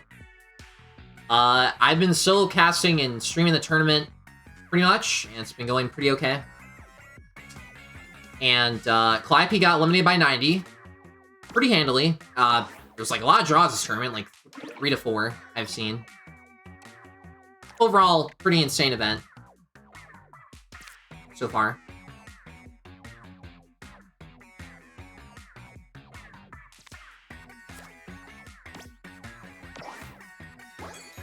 So yeah, both players just trying to play the slow game, trying to see where they can push from. Having to go for a pass, did not get captain early, from what I've seen. From what it looks like. So yeah, right now this is round 2 of the top cut. So right now this is 90 versus Joven. 90 is kind of a wild card, honestly. Then we have Xylix versus Showers in the other match. So yeah, pretty cool.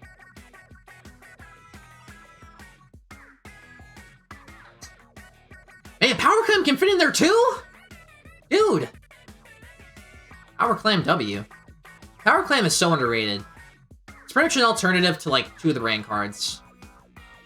And it's, you know, it's not a rare. Or, is it a rare or is it a common? I forgot. But it's still, regardless, it's an alternative. So, yeah, this is absolutely AI levels of base building right now. It's absolutely crazy. 11, yeah, I mean, well, this isn't that big of a lead. I mean, the thing is, if you're going to play Captain, you better make sure you can get 2. That's the only thing. Steelhead is probably smarter. I might have done Captain, but probably wouldn't give me as much space. Place my 312, I'm not really, like, too sure about that, but...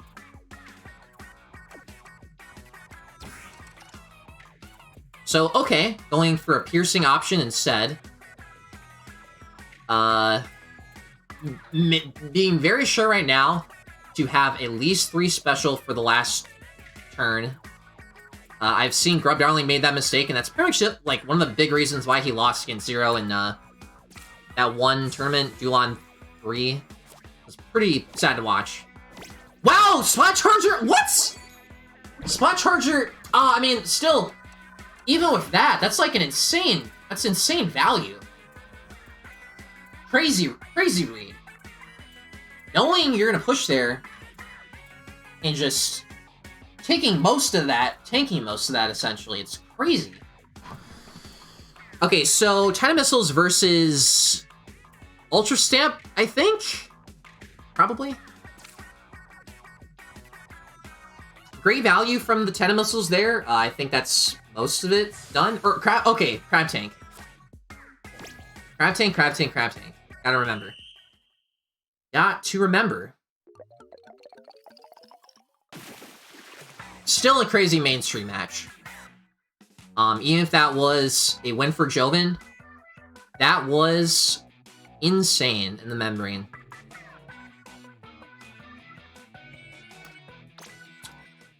So yeah, this is best of 3. So, yeah, first to 2 wins, and it will be 90's counter pick. It's gonna be very important right now what 90 chooses. Very, very important. Also to note, I think for most of the matches I've seen, 90 does use double 312. From what I've seen. I assume, like, a 312 was used, it's just I was busy, so I couldn't watch.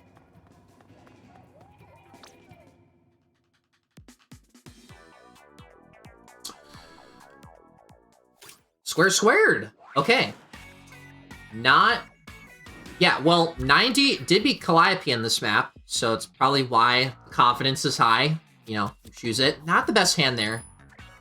And okay, that's also pretty awful. The best thing you could do is, you know, flip the Splat Charger special up to play off of from later or combo.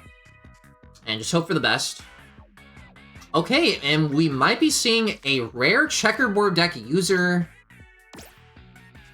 A Clash. From Joven. You don't see a lot of that deck type, at least in high-level play. You don't really see that too much. It's pretty interesting. Grand Finals will be best of 5. I don't know about third place. I don't know if it's, you know, what it is. But... Ooh, 96 Scout Deco. I'm vibing with that one. That card. I also might go to the bathroom quickly before Grands. But I've mostly been here the entire time, so I'm pretty proud. Okay, so 90 is going around. And that's great, actually, with And Octostamp, because you can play Inkmine into it as well. That's not too bad. I don't even own Amped, I think. That's a rare. Yeah, it's a rare.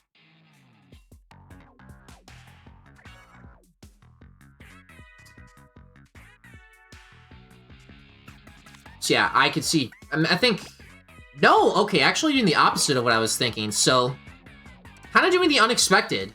90 is someone who doesn't always go for the most obvious thing to either play more safe or to trip up their opponent or to gain an advantage in position.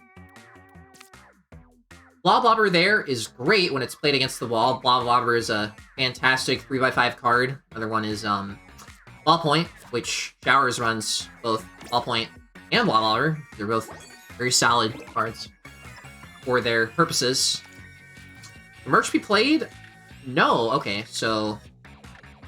Yeah, so because Merch is symmetrical, the only thing you can really change is the, where the special block is positioned, which is obviously pretty important when you're playing Merch or trying to pull for Merch, of course.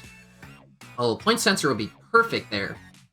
I can already see it. I can kind of see what they're setting up for. And it's also a great position because that kind of denies the space of that special as well. And okay, that's still not bad. You can play Point Sensor still as well. Yep, and the checkerboard is coming out right now. Wow, okay, so... Okay, so going back to the original line, gotta make up your mind. And yeah, very great positioning there. And the checkerboard decks are coming out in Tour de Force. 90 still has the points lead going into the beginning of early game right now. Or not the beginning of late game. Ugh.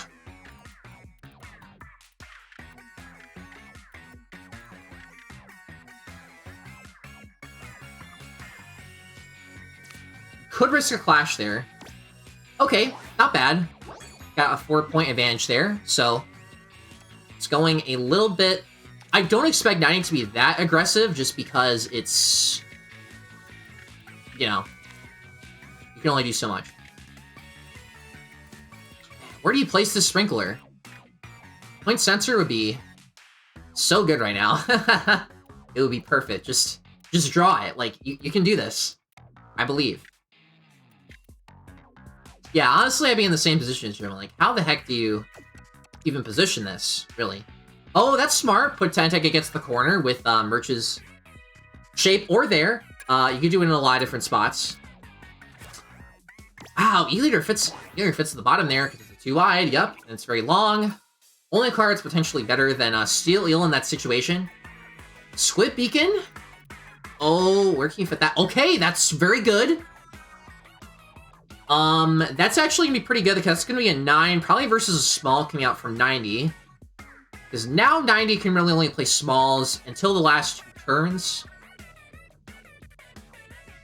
Is my guess. Could be wrong. You know, sometimes I'm wrong. I'm just kidding.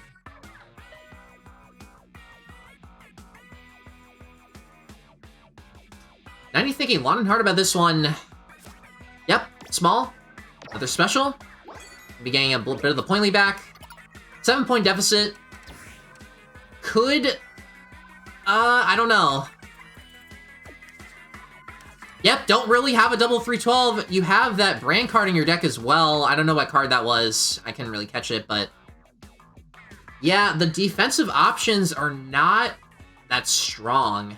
For Joven, just looking at his deck briefly, it was not very strong.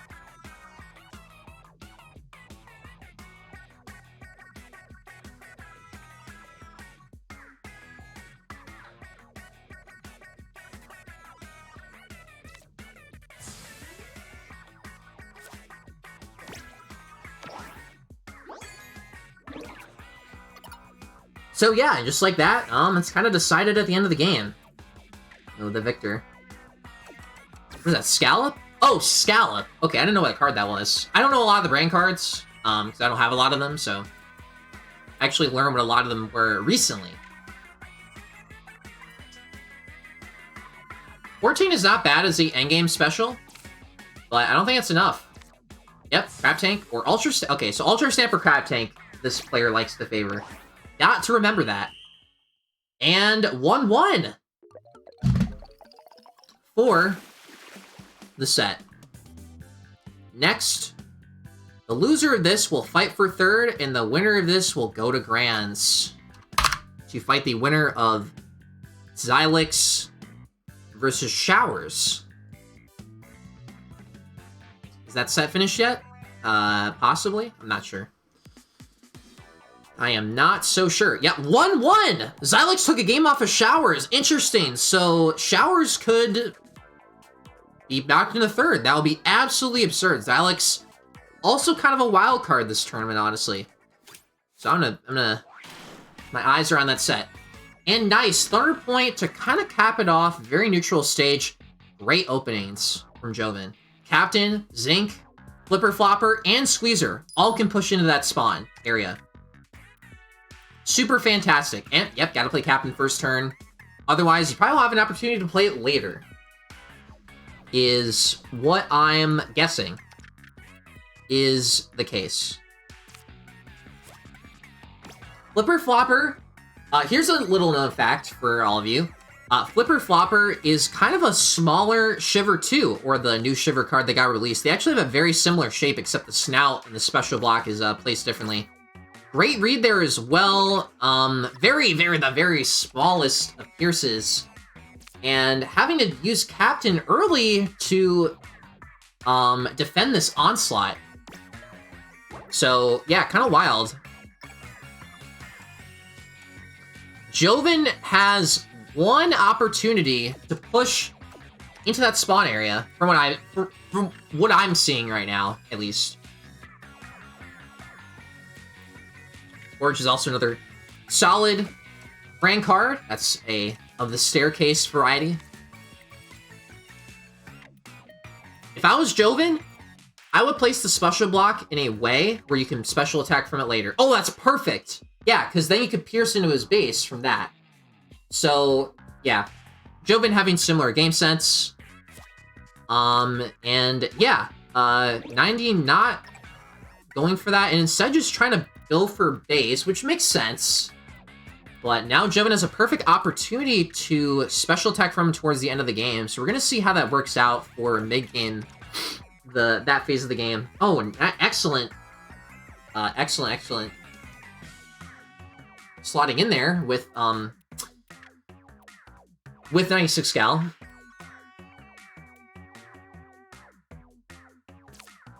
This is probably going to be a, yep, pretty bit. Okay, so, wow. Kind of denying that, but 1 versus 1 and a draw in the points right now. Similar.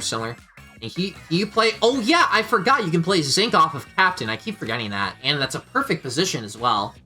I would be surprised if that was Joven, because I did not expect that to fit there. And it's definitely going to give him a little bit of the points advantage here. Halfway through the match, you know, anything could happen. Anything could happen.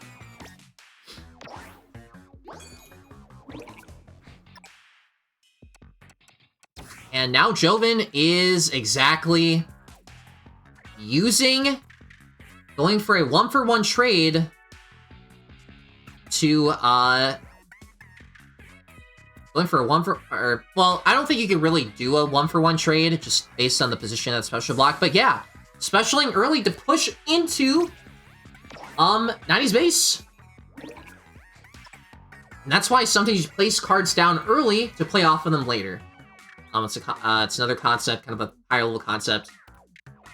Some people might not recognize immediately, but is very evident with top level players where it's all about the decision making. Another read of the roller. Crack on, and Joven's now slightly in the lead, but he's down special economy. But pulls captain. Autobomb said, plays off a captain. Autobomb has great synergy with captain. Trying to decide, okay, where am I going to play this? 6 versus a 4. Gets 2. This is going to be so close. I don't know. Joven's in the same situation, though. He might be forced to do it early 3-12 just to get something going here. And to have enough for his ink back at the end of the game. And, okay, yeah, looking at the state of his deck, he doesn't have a lot of cards to pull from. And honestly, you know, might have to go here for, like, I don't know, because that's only going to give him 1 versus... Yeah, I don't know. It's going to be hard. See, that's not as bad, because that's going to give him 2, and it's going to trade 1 as well. That's not a small... Okay. Spot Charger on the left there. Ooh. Edge. Yeah, Joven's going to be forced to pass. And 90 is going to be leading in the special economy again, even though they are down in points. They're going to bring it back in the end game. And this is what some of the best players are the most consistent at. They bring it back, and they play the macro versus the micro stages of the game or of Table Turf. These are the players that will probably do the most consistently. And yep, early 3-12 coming out from 90, and Joven's gonna have nothing to counteract this. It's a 10 deficit. Yo, but 90 has nothing. 90 has nothing to... 90 made a misplay, and I don't think they're gonna have nothing. They can counter with like a try or something in the top there, but I think this is might be... Wow, I can't believe it. I thought 90 had this. 10 for 12. This could be the win for Joven. I'd be popping off right now if I was Joven. I actually cannot believe it. And max value for... Yeah, wow, I cannot believe that. 90 would have won if they had gotten 3 at the end.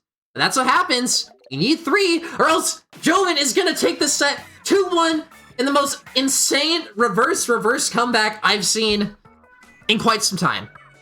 That was, wow, that was amazing. And Joven is going to clutch his way to Grands. And 90 is going to go to the 3rd place match. And we're going to see, did Zylex beat Showers? Okay, if that happens, I'll be amazed. Showers taking 2-1, but Zylex taking aim is not bad. So again, same grand finals as last time. Joven versus Showers. And then 3rd place match is 90 versus Zylex.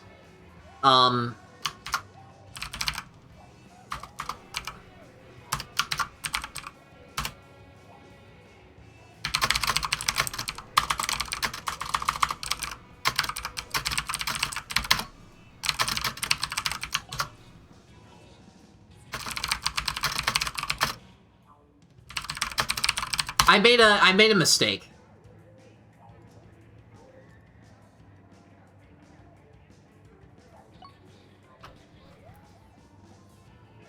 So yeah, grand finals, same as last week. Joven versus Showers. And I think they don't want their match to be casted because they didn't even respond to me, so yeah, I'm just gonna go watch I'm gonna go watch Showers for this one.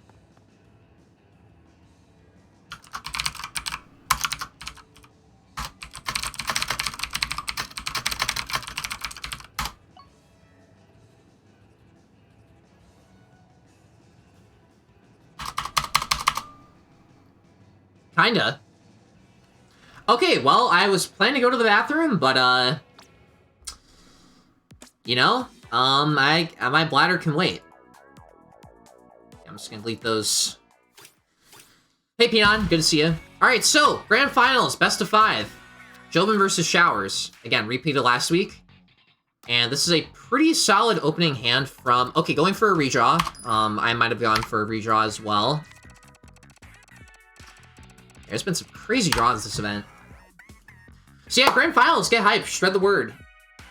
It's gonna be really awesome. It seems like third place doesn't care about being casted, they just want to play their match, so... Yeah, give them more attention to grand finals. And yeah, this... Okay, so yeah, that redraw was pretty awful, and Joven's gonna get the captain opener. Captain opening in chat, if you like captain. Showers can only do so much right now. Honestly.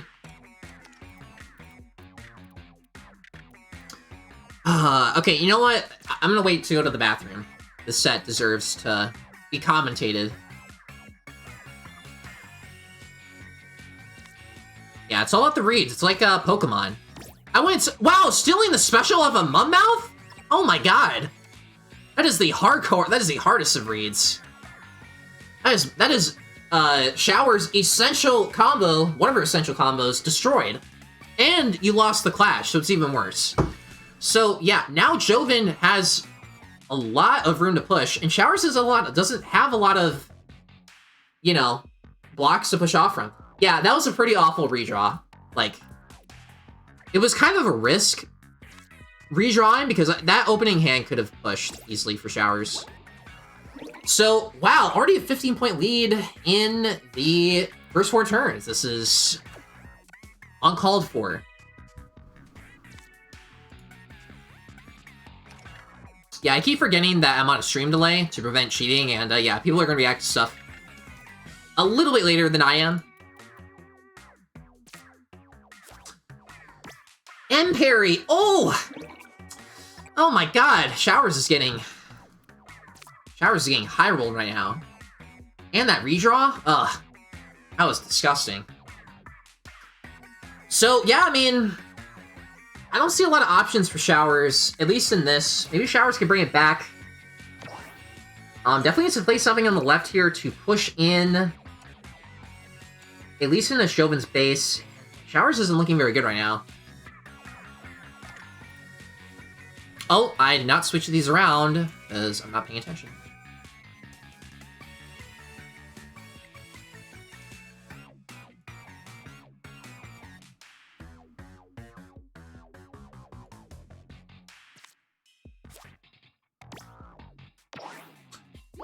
Power Clam versus... Power Clam versus Small Fry. That is devastating. Absolutely devastating.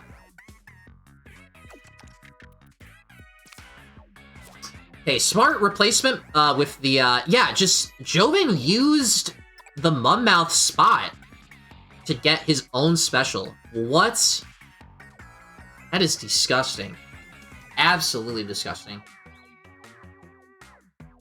That combined with the luck this game hasn't looked the best. Okay, so she still has Crack on and E-Leader. So, not terrible. She has a couple of ways to bring this back, but... Yeah, a 30-point deficit going into late game. This is absurd. Joven is just setting up his base building extremely efficiently.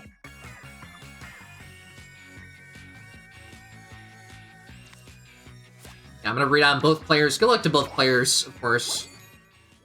Having to pass for Joven, but I mean, I have the confidence right now. Yep, E-Leader classically played there in the bottom of the map. Not necessarily as a piercing tool, because he didn't get it early. So, Showers slowly gaining the gap back a little bit. Probably, yep, gonna play Crack on easily into a 312, which, oh, I don't know. I might not be the best spot. Yeah, okay, that's a little bit better, because you could get a better lead off of, yep, better lead. But the thing is, Joven has very good defense, not just with his cards, but with his special blocks. So it's, I'm gonna find it very difficult for Showers to even make a play. That's the best play you could do, potentially. I could see right now. Honestly. Yeah, I don't think Showers is in the chat, to my knowledge. She hasn't talked the entire stream, so yeah. And wow, Joven was another pass, I think? No, well, okay. I don't remember if that was a pass or not. So, yep, that's the best Showers can do, but Joven has equal amounts of space. I don't know. Both players have equal amounts of, you know, special block defense. So what kind of Octavio? What?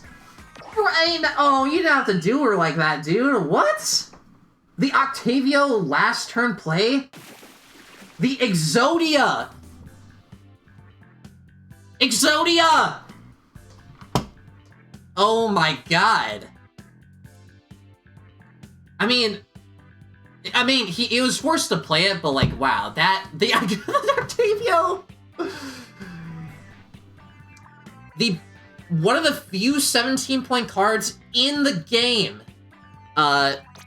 used to such beautiful extent. And yep, I am not. Wow, this is, oh my god.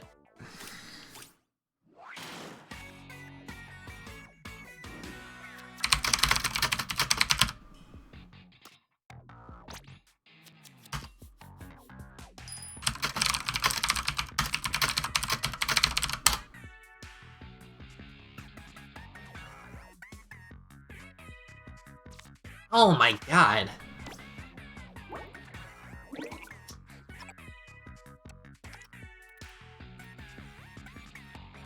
Yeah, that was absurd. So it looks like I might get a commentating partner soon.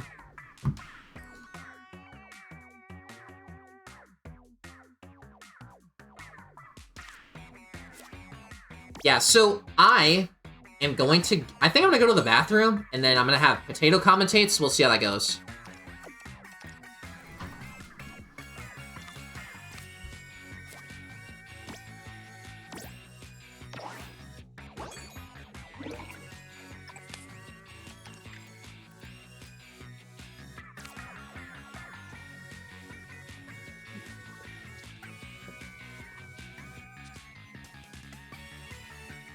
Hey.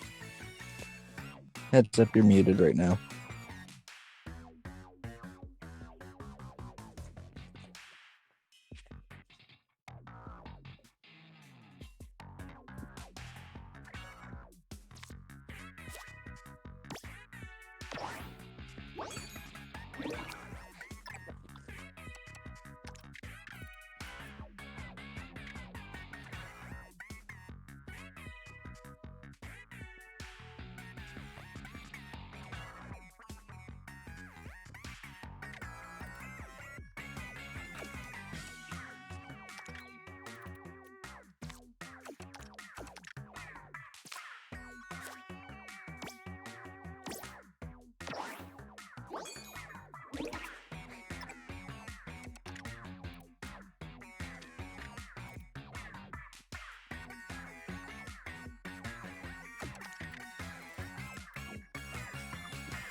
Hey, wait, am I on stream right now?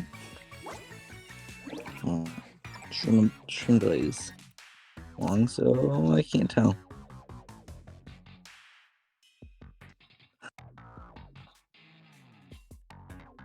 Oh.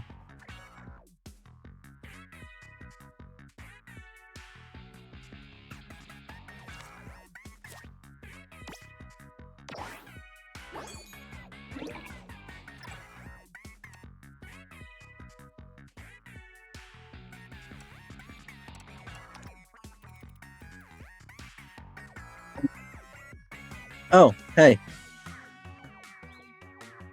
Yeah, I'm watching it right now. You just didn't... You were muted? Yeah, I was very confused. Yeah. Yeah, no.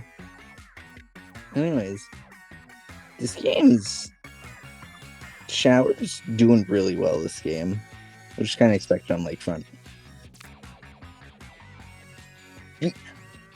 God.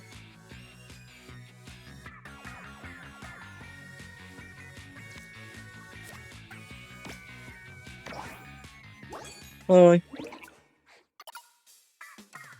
Yeah, I figured I just got home rough. Oh. Hey. I think he saw that it was pretty unwinnable. Which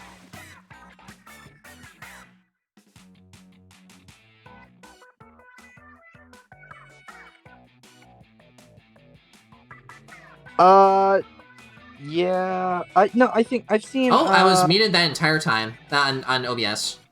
But yeah. Yeah, you heard Potato, so yeah, see I Potato, my co-commentator. I'm very funny. So he okay. just had okay. Yeah, giving up in the last 3 turns, that is demoralizing. I think Lejoven's the only Lejoven, and I think we'll just rage quit that once, but Lejoven's the only person I know that actually if they see they can't win, they just don't play it out. I do it sometimes. I mean, it really depends. It depends on your mentality. Yeah, it definitely does. I haven't seen many people do it, but like Yeah. Oh, I think a random just some other random person from the TBS pool joined the room. Well, they had to have joined this tournament pool.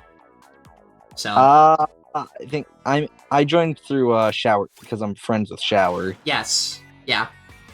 So. Okay, so kind of a toxic ending there into an equally toxic map. This is not. So I know Showers doesn't run some of the meta cards in this map, so we're gonna go for a redraw. A little bit better. So Tri-Stringer into Squid Force could be some good pressure going into mid right now. For Shower's deck, a really good draw. Like the only thing that really make it better is love the captain opening. Captain openings in chat.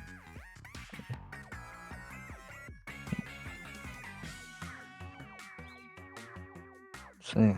Shower's deck, for not running very many cards that are meta on X Garden, is actually surprisingly good at this. Not good, but functional at this map. Yeah, functional is better than awful.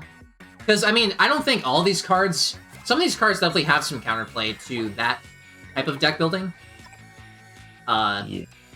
So, yeah. Oh. Communication errors occurred. Closing Tableturf battle. What? Oh, what? What? Oh, that was just Lejoven. Oh. Which, wow, that's... I'm pretty sure that was first 6 turns, so they just replay that. Yes.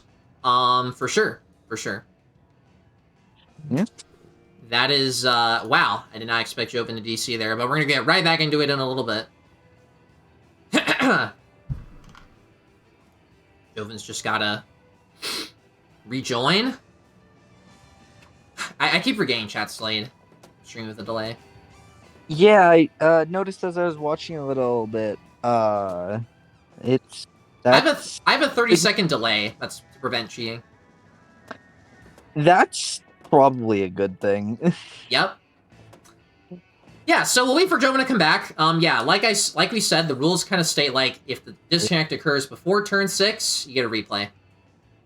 The same map, same decks you use, it's very fair. After turn 6, you know, like Showers did against that match in, with DBL, and, she DC in the very last turn, and, oh. yeah, she lost. She lost that. Or DBL won that, and Showers lost that. TBO 7. Yeah, that's in the VOD too. It's pretty funny. Well, not funny for her, but alright, anyway, going back into this. Alright, well, Showers gets the same quality hand. Yeah, brand new match here, and that is pretty good. It's a pretty good hand. That's a really good hand. Yep, crack on. A lot of big cards early. Dynamo opening, of course. as per standard. Yeah, I know Showers, she played against a player who had Dynamo first turn, and she still beat them because she just made better decisions. She had better... Yeah, Dynamo can be outplayed. It's a very big advantage, but it can be outplayed. Yeah, it's just obviously harder. And harder, or more difficulty is not anything Showers is unfamiliar with.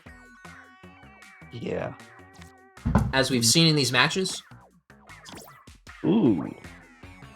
So yeah, kind of a poke there. Probably the best poke that Joven could do in that situation. I don't think this block off that Showers is going for is gonna work.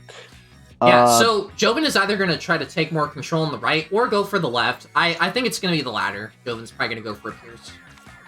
Very likely. No! Okay, so doing the opposite of what the commentators say. As usual. Yes.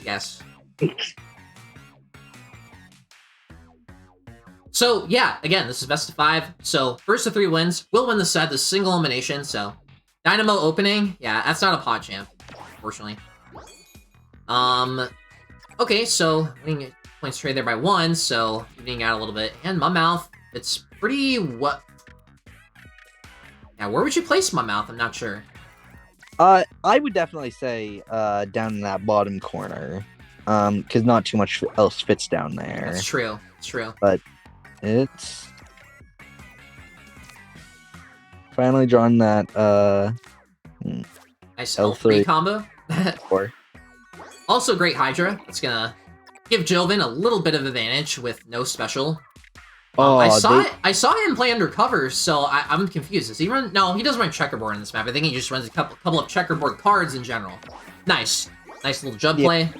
Common little Judd W. And oh yeah, and you play Splat Bomb there, Splatter Shot there too, for 2. So many splat cards. Yes, a lot of splat cards. And, wow, okay, both players gained 2. That was kind of insane. I think they're going to go for... Showers are going to go for Small Fry. I think I actually see a spot that's better for Small Fry. Putting it in the middle of the map, Showers has a lot of special advantage, but they don't have a good special block to special off of yet. I wonder if 3rd place finish. I'm gonna go check that. Alright. Oh, there's 4 there's 4 spectators, I'd assume so. Yeah, or randoms join the room. Yep, 91, 3 over Xylix. So 90 is placed 3rd in the tournament. 90 is kind of a wild card. I very much enjoy watching the matches of him.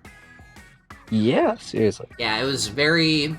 Yeah, 90, if you're watching, I love to see you enter more tournaments, like our April Fool's tournament, which I will show later. Not sure if you're on the match right now, but Showers opted for the early special with Splatana Wiper. Get into the bait. That's... What would that do? That's a really good play. That has a near perfect follow-up for Tri-Strike. Oh, okay, so playing off of the Wiper special block, you mean? Yep. Okay. Yeah, I've seen that. I saw that in a different match, in a different map, but they used the same thing with Wiper. Okay, so probably gonna get 3 here? No, just 1. No. 101. Okay, so Joven has to tank this somehow. And max value for Showers. Wait. Yeah, that's a win for Showers. Even if they get a perfect suction bomb, that's a win by 1 point, I think. We'll have to wait to see, but it is. It is. Showers barely wins that with a max value versus a small. Wow, 10 special points each, 0 turns past each. These matches are so evenly balanced. Seriously, skill of these players is... Alright, 2... no, not the chat. 2-1. What will be Joven's counter pick? Probably something a little bit more consistent. Okay, Thunder Point, that makes sense. Joven's confidence in maybe winning a tiny bit. Wants to secure another match. Wow, that hand is awful. That is garbage. That's terrible. Okay, better. That's like a DBL. That's like a Hydrus and DBL hand combined. It's like either a 4K scope isn't bad, but I don't think it's good for an opening in this map. You know? It's a functional opening. Just the problem is you have 3 other cards that you're not going to use in your opening. Yes. Which is essentially a delayed brick. Ooh. Okay, kind of a risky block. Joven can go for the Piercer if he has a longer card, or he can kind of push down into Shower Space. We'll see. We'll see what happens. 7 long is definitely able to breach that. Yes, it's best of 5. I said that a couple times now. Grand Finals is best of 5, so... And third place match is best of 5, which... Answer my question. They did not get the... Oh! Ooh! Okay, that is... That is like a pretty okay Pierce. Squeezers on turn 2 or brushes on turn 2 are pretty good.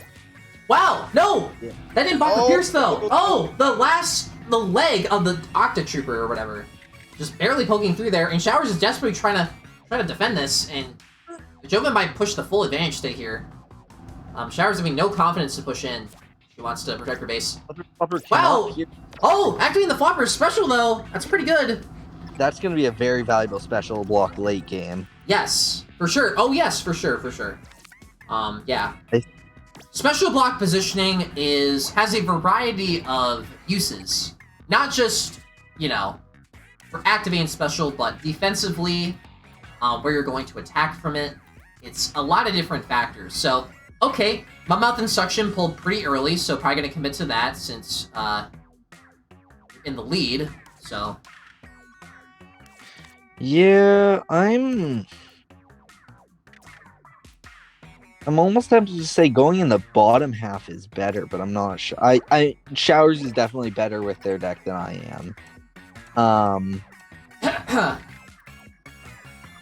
But yep, so Joven does have room to play one more big card, potentially, to kind of combat this small that's obviously going to be comboed into the Mummouth. Very, very classic combo. I see more of suction into Mummouth than fizzy into Mummouth, but honestly, I think it's a 50-50. Yeah, I run both of them, and I just throw whichever one I get first into it. Yeah, nice. So 9 versus 3, that's a good trade. That's going to put Joven in the lead to the end of mid-game. And Joven has not a lot of special, unfortunately, but might have something up his sleeve. Ooh, the Autobomb, I like that. It's gonna... Nice. And... just gonna keep putting on the pressure. If Joven has a charger or something in the top right there, that would work pretty well. Okay, that is very smart. Wow, Captain Fitz? Are you kidding me? Oh, oh my god! That is definitely a planned out combo, but still, that is nuts. Oh my goodness. I mean, I know Zinc fits into Captain, that's why I run in a deck, but oh my god. Just perfectly. Wow. Joven must have been shocked when he saw that. That just swung the game a little bit. And Joven has a ton of special to work with, and potentially special attack as well. Wow. This is looking like a LeJoven game so far. I mean, yes, like, that was so satisfying. But wow, that was unheard of placement. Perfect placement.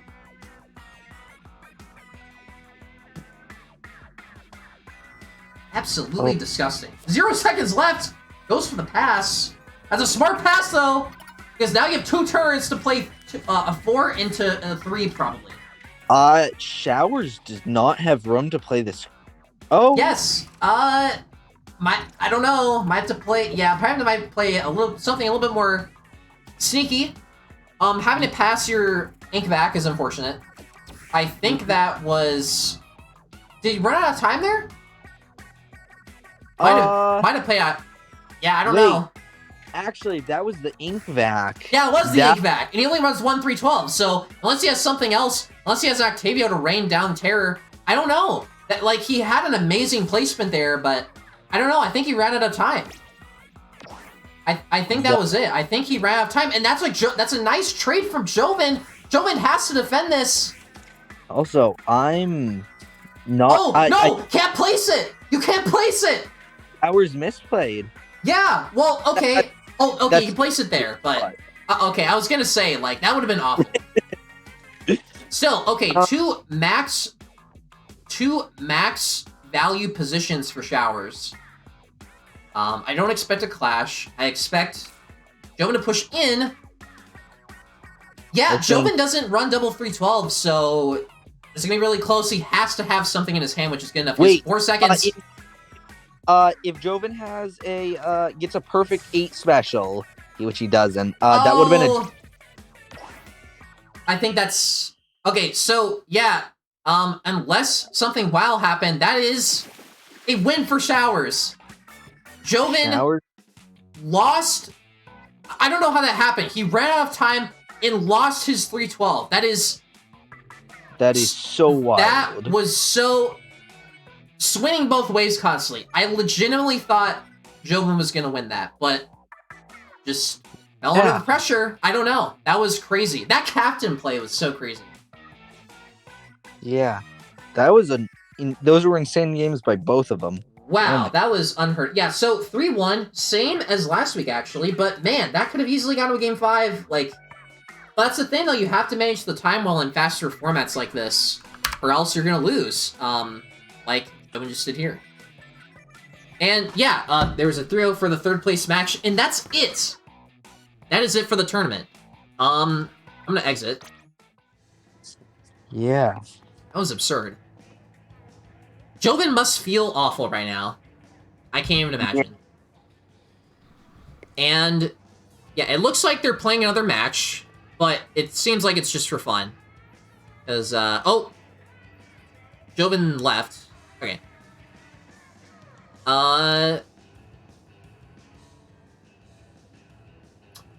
Okay, let me check something really quickly here. So yeah, congratulations to your top 3. Showers in 1st place, Joven in 2nd place, and 90 in 3rd place. Don't forget the runner-up for 4th place of Zyquilix. Yes, and I don't pronounce their name. Xylix as well. Xylix for 4th. Yes. So anyway, I believe that is going to be the end of the tournament.